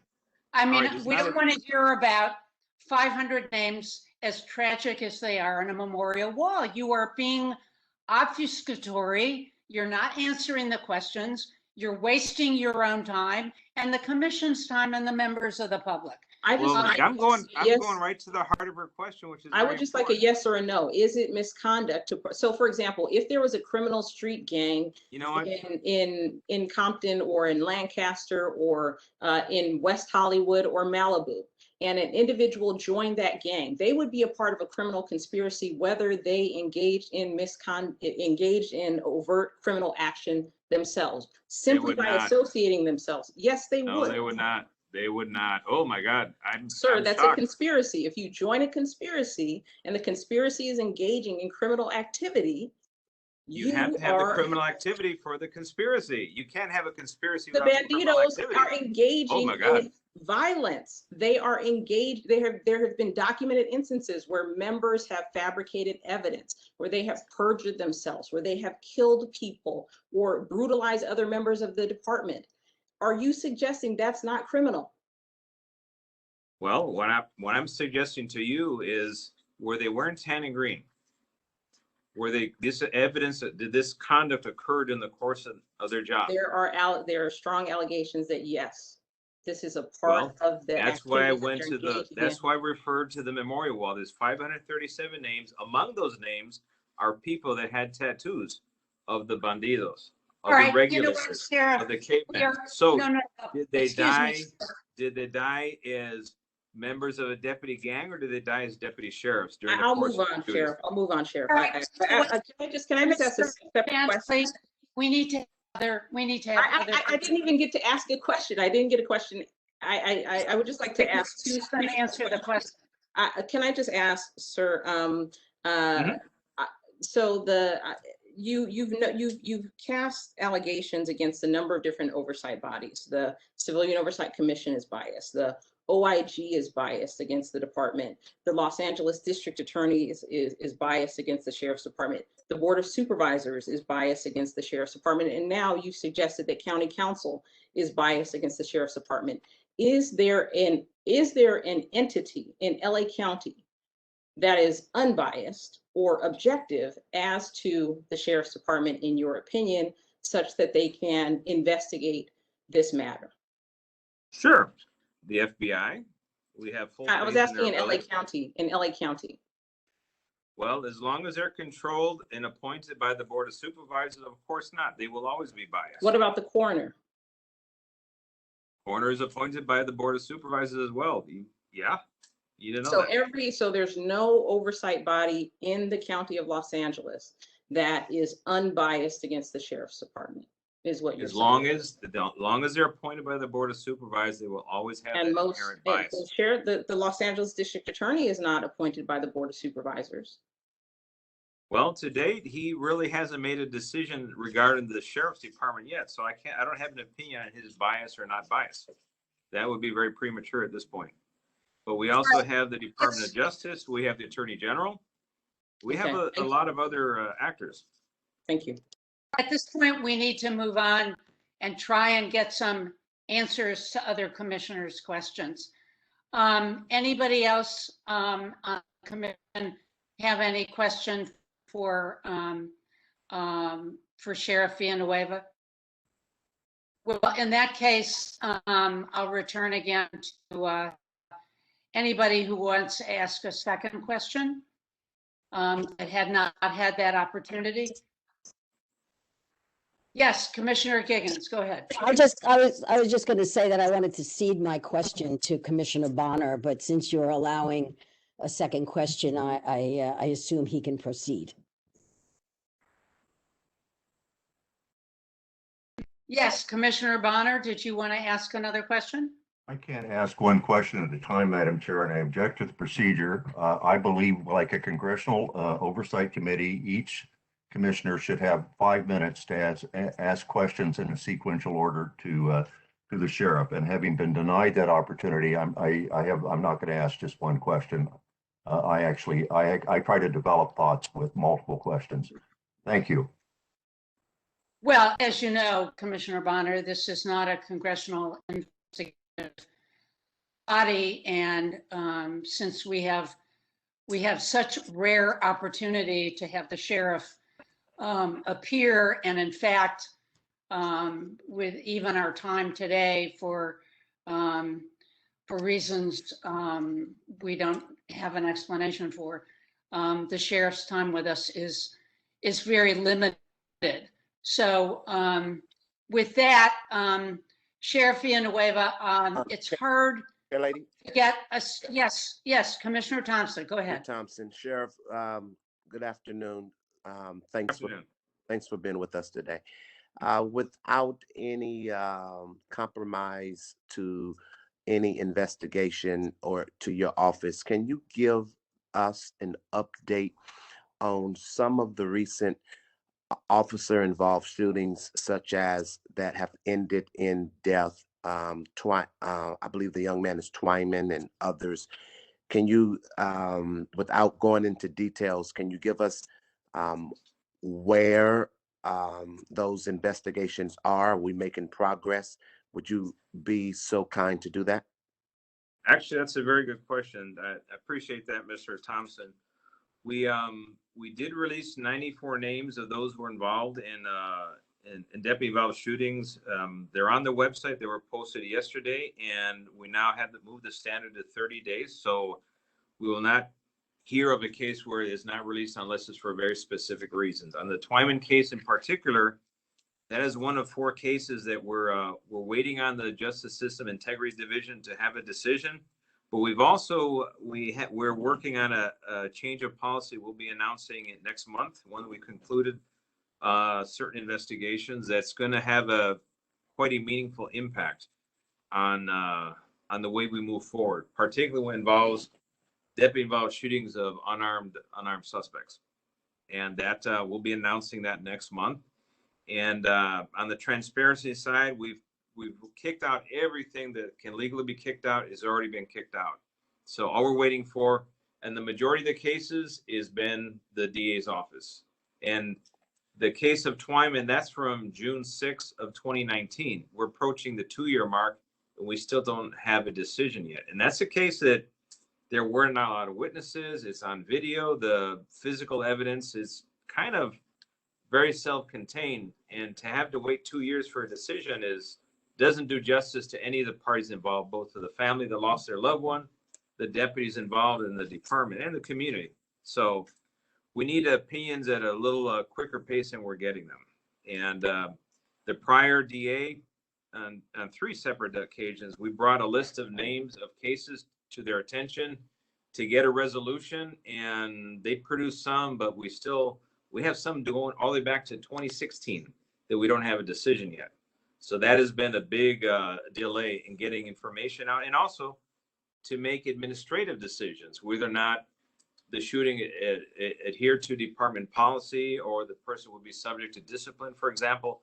That kind of holds up the whole show. So I share your frustration in that regard, but hopefully we'll have some new development to release next month. Just thanks so much. Commissioner. If I may have a follow-up, Chair Lady, just one follow-up. Okay. Thanks, Chair.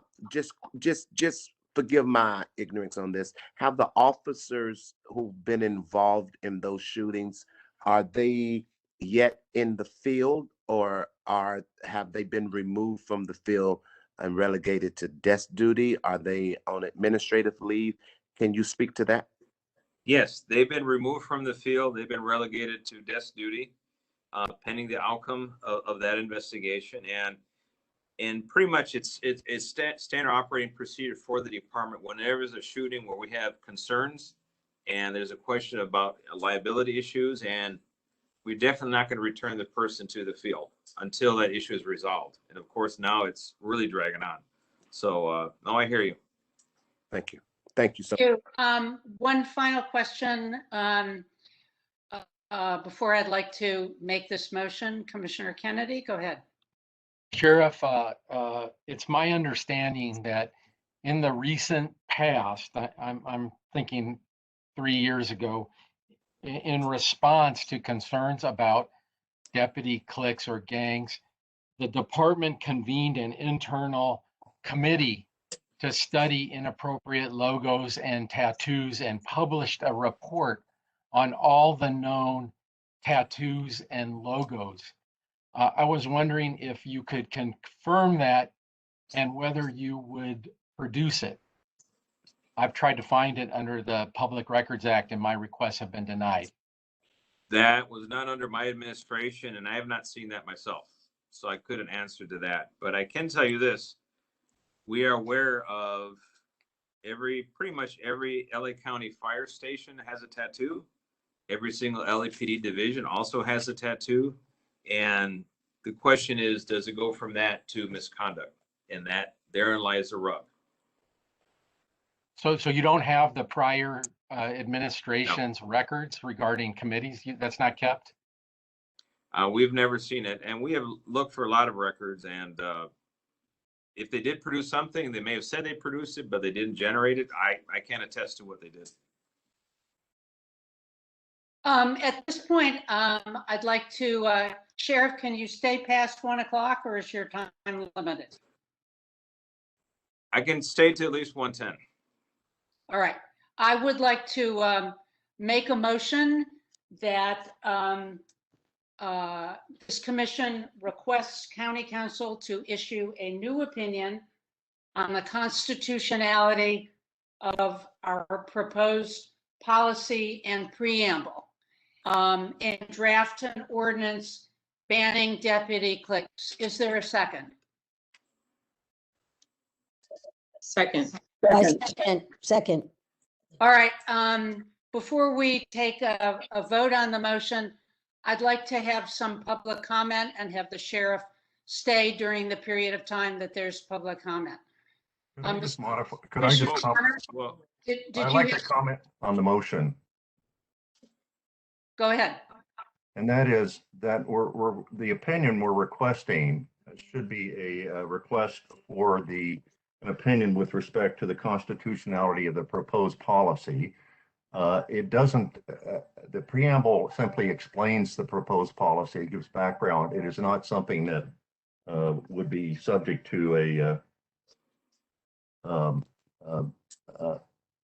an opinion of county council in my view. So I think we're just asking, if I were amending the motion or making an amendment, let me offer it. It would be to have the county council opine on the constitutionality of the commission's proposed policy, which includes the preamble explaining the background for the policy. Thank you for that clarification, and I will accept the amendment. Hey, yes, ma'am. Sheriff.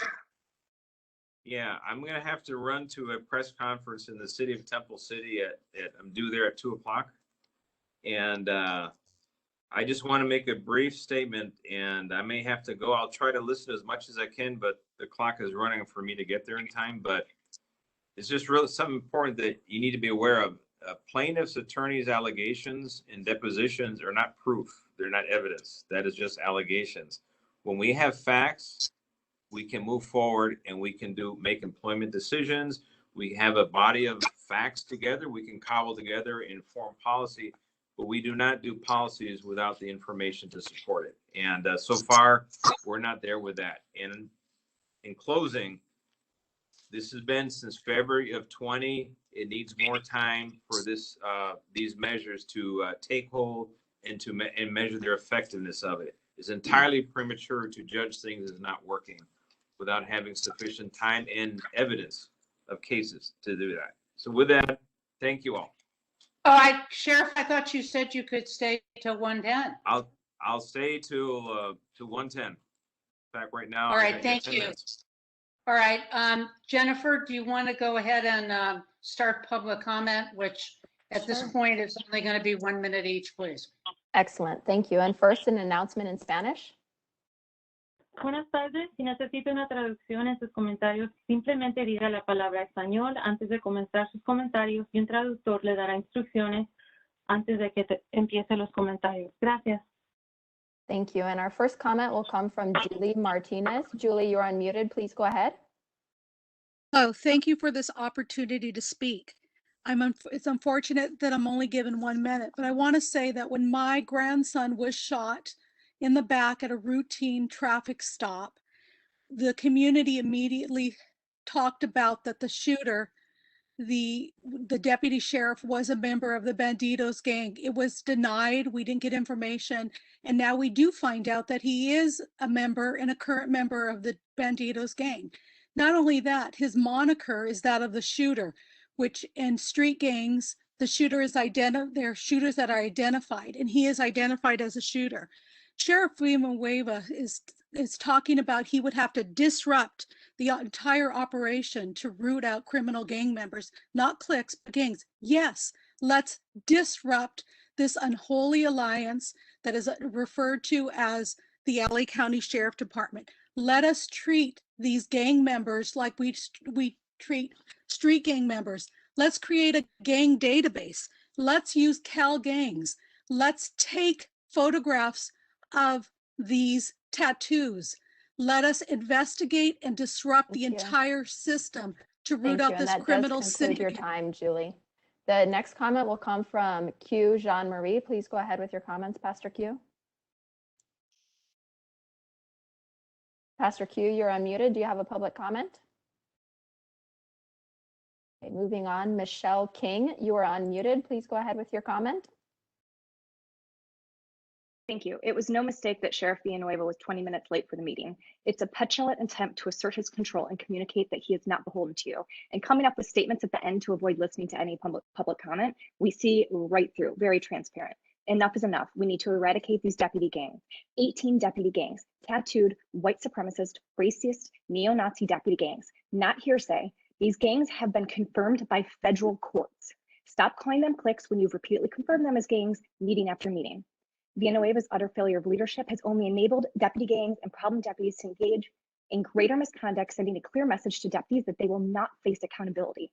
If he can threaten my supervisor Hilda Solis without impunity, what is happening to those without a voice or platform? This is unacceptable. I urge you to immediately bring concrete recommendations for urgent action by the Board of Supervisors. Alex Villanueva must go. LASD cannot be reformed. Defund, divest, dismantle the most violent sheriff's department in the world. Thank you. And the next comment will come from Carlos Montes. Please go ahead with your comment, Carlos.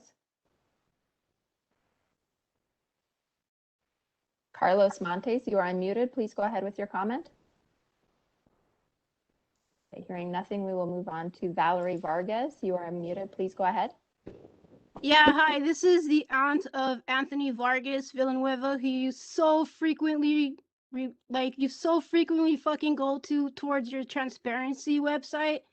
Yeah, I want to say that the East LA Bandidos have perpetuated tremendous violence on our family.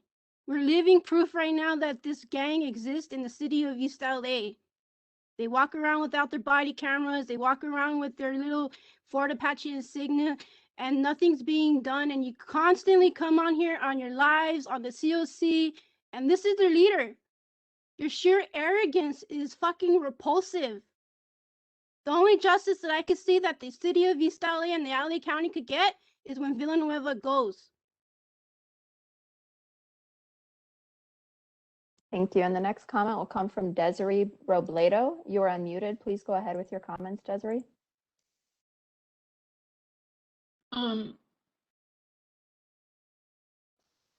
Would you like to make a public comment? I'm sorry about that.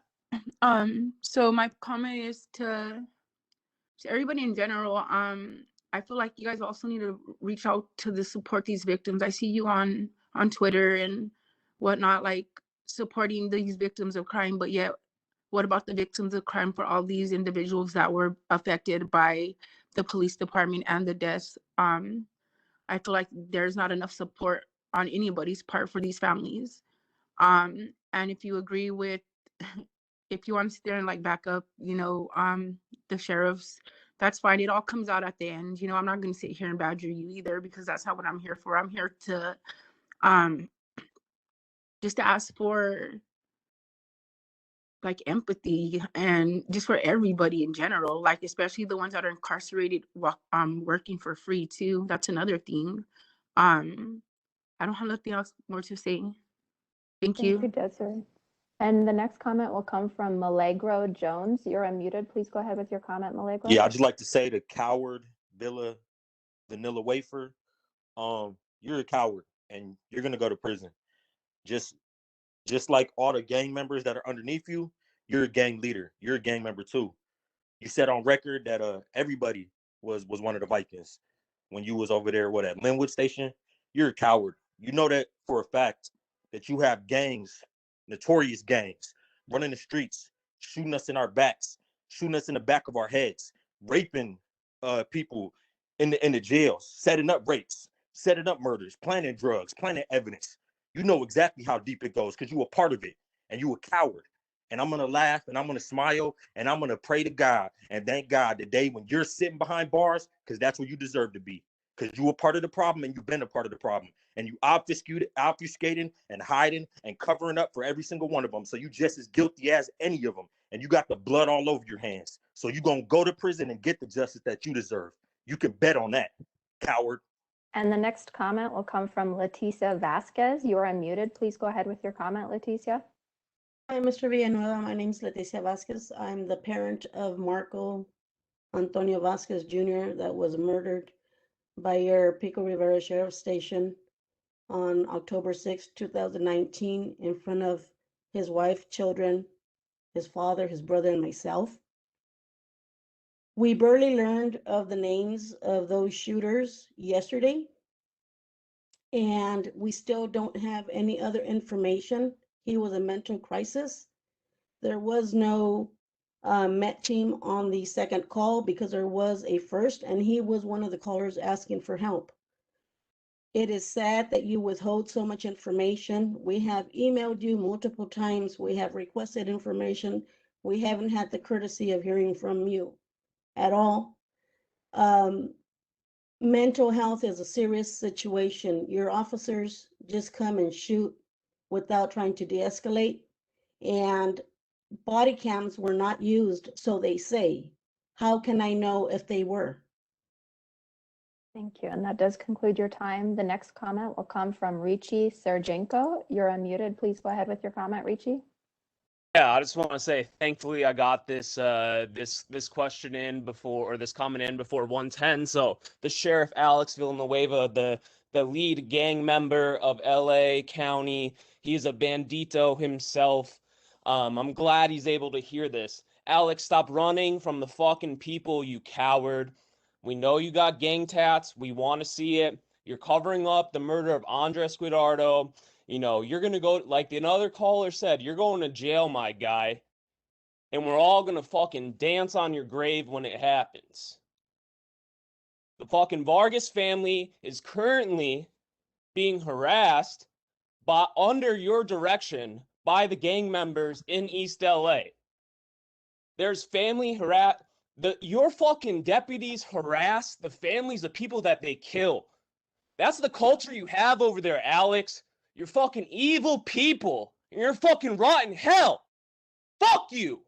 And the next comment will come from Nick. Look, these expletives are totally out of line and out of order, and I think we should cut people off that just are engaging in diatribes.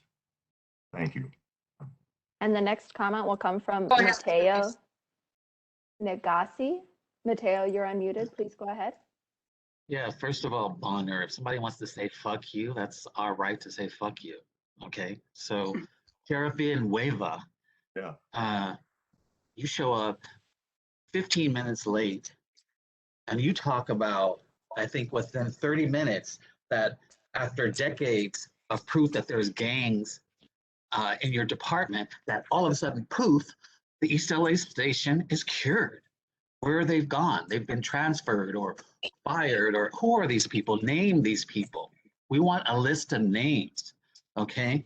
The Vargas family, as they told you, I was there on Tuesday, cops driving around on their bicycles, all right, covering up their badge numbers, trolling their family house in mobile cars. I mean, just driving up and down the street. I'm sitting there watching that, and I'm like, this is not a coincidence. This is not a coincidence. There are gangs. gangs and gangs in your department. And you're a leader, and there's a president. Thank you. Baka and And that does Tanaka are conclude your currently in time. prison. And the next comment will come from Michelle Infante. Please go ahead with your comment, Michelle. I'm astounded that Alex Villanueva could actually put on a straight face and continue all the blatant lies about his department. Deputy gangs, we know there are deputy gangs. They've been harassing and intimidating these families, creating mental health destruction and physical health destruction. And yet he comes up here and acts like he knows nothing about any deputy gangs. It's not something that happens, and you guys contribute once again by calling them cliques. We've had report after report.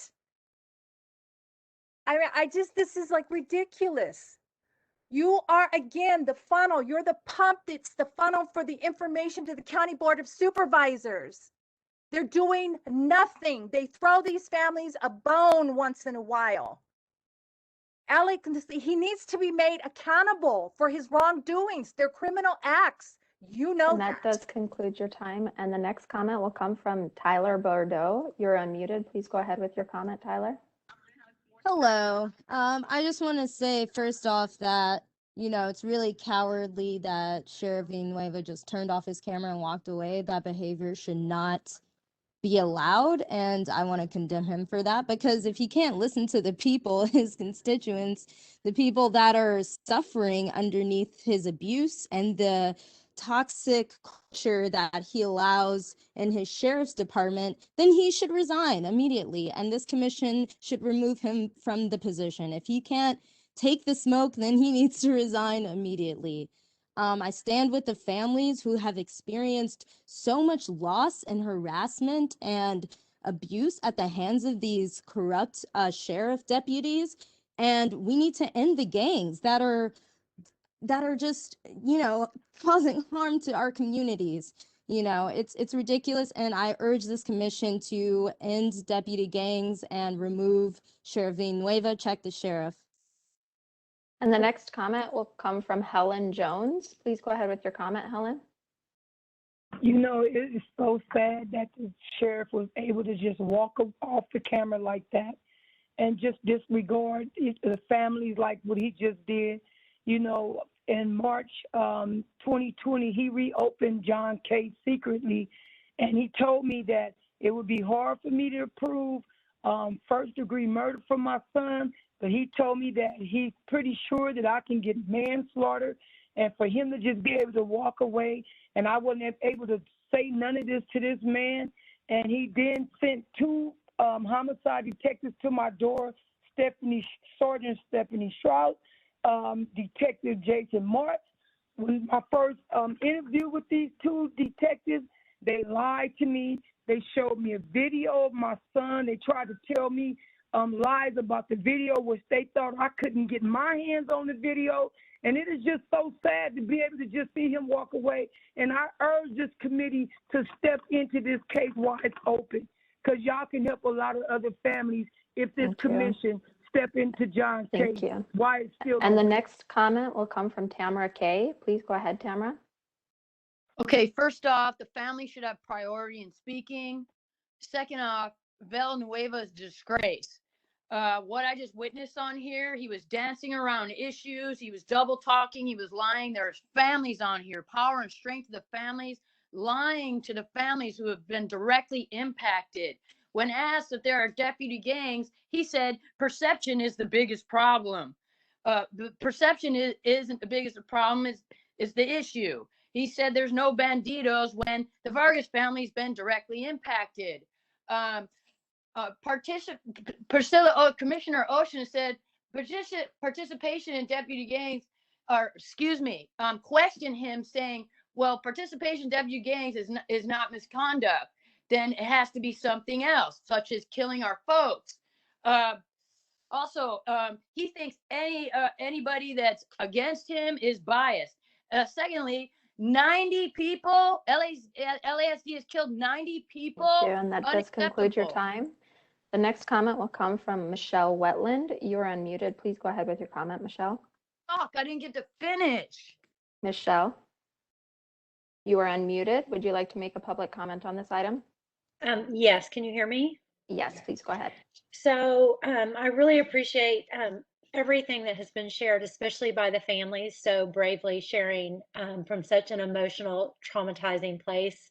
So much courage and strength for them. I also want to say too, this is definitely a bipartisan issue. I have spoken with hundreds and hundreds of people face to face from both the conservative, predominantly from the conservative point of view, that are deeply concerned about the lawlessness of this sheriff and the families that have been traumatized and murdered by his gangs. And they are calling them gangs. So let's not any be deceived that this is a partisan issue. I mean, it is definitely a bipartisan concern, and that's why Measure R and Measure J passed at such high percentages in LA County, because all of LA County wants this sheriff gone. Thank you. And next we have Q Jean-Marie. Please go ahead with your comment. Yes, I would like to say that this is the most egregious display of disrespect, not only to the families, but to the entire community. First, you show up late, right? Action speaks louder than words. First, you show up late, and then you leave in the midst of people speaking. And that is what he's always done, because he never wants to hear what the public has to say. And in addressing Commissioner Ocean, who's a Black woman, he brings up a Black deputy group, right? And lastly, when it comes to gangs, in reports, they've had 6-month-old Black kids in gang databases. 6 months old Black kids in gang databases, and you're telling me being part of a gang is just perception? Perception is not reality, or whatever the nonsense he said. 6 months old kids, Black kids in gang databases. Think about that. Thank you. And the next comment will come from Andres Kwan. Please go ahead with your comment, Andres. Why do you think Angelenos called Villanueva the Trump of LA? He's shown his true colors today, and really ever since he rehired his friend Carl Mandoyan, a known Green Reaper's deputy gang member who was fired for beating up and stalking his ex-girlfriend, fellow deputy, and then lying about it. And to defend him, he insulted sexual assault survivors. Now, how is not joining a deputy gang enough? As Professor Chen stated, we have a long, well-recorded history of not just misconduct, but criminal behavior. This is their very MO. Even the federal district court confirmed some of these deputy gangs to be white supremacists, neo-Nazi, with the purpose of violating our civil rights. In fact, even though the sheriff appears to be ignorant basic California criminal laws, the conduct of deputy gangs unquestionably satisfies the definition of a criminal street gang under California law, California Penal Code 186.22. Now, we don't endorse gang suppression tactics, but we have to call Villanueva out, who's quick to employ these tactics and rhetoric against family members, but utterly refuses to do so when the gang members wear badges and are his employees. And that does conclude your time. And the last public comment will come from Stephanie Luna. You're unmuted. Please go ahead, Stephanie. Yeah, hi. It's no surprise to see how Villanueva turned off his webcam. It's the same way that his deputies turn off their body cams. You know, the problem hasn't been eliminated. It's been shifted around. I just like to get one thing clear. If we can refer to these gangs as what they are, it's a deputy gang. This is not a clique. You know, there's no accountability. There's nothing being done. Saying we're learning a lot along the way means that they're killing our kids and learning that they can cover it up because they have Villanueva there to back them.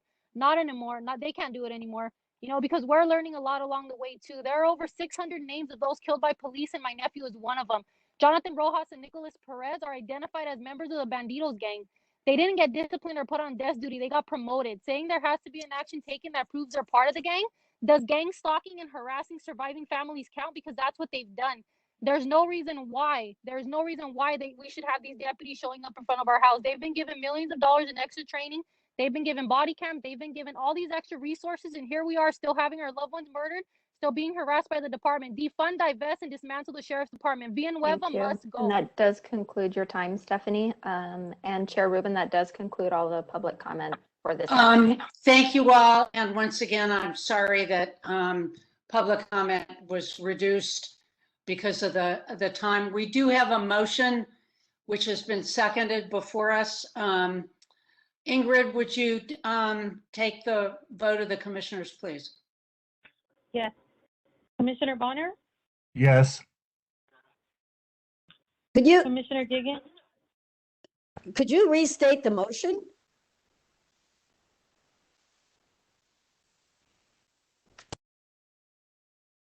The motion is requesting that County Council issue a new opinion on the constitutionality of the proposed policy, including the preamble, and draft an ordinance banning deputy clerks.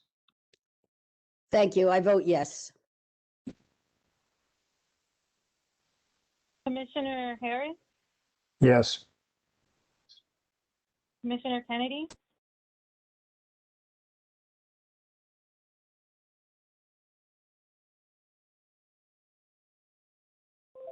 is Commissioner Kennedy okay. And we do see him. He's shaking his head yes. Yes. Thank you. Great, thank you. Commissioner Ochin, Yes. Chair Rubin, Yes.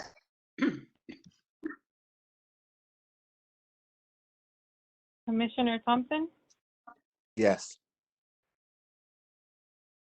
and Vice Chair Tolentino. Yes. Motion carried. Thank you very much for that. It's now 1:21, way past our normal or supposed 4 hours. I want to thank you all for your participation and your assistance, and probably more importantly, I want to thank the members of the community who continue to support this commission and our efforts in these difficult times. And we look forward to receiving the opinion from County Council and the draft of an ordinance banning the deputy cliques/gangs. And with that, I am going to end this meeting, adjourn it, and wish you all a safe and healthy month. And we will see you all in our June 17th meeting. Thank you again. Thank you, Madam Chair. Thank you, Madam Chair. And every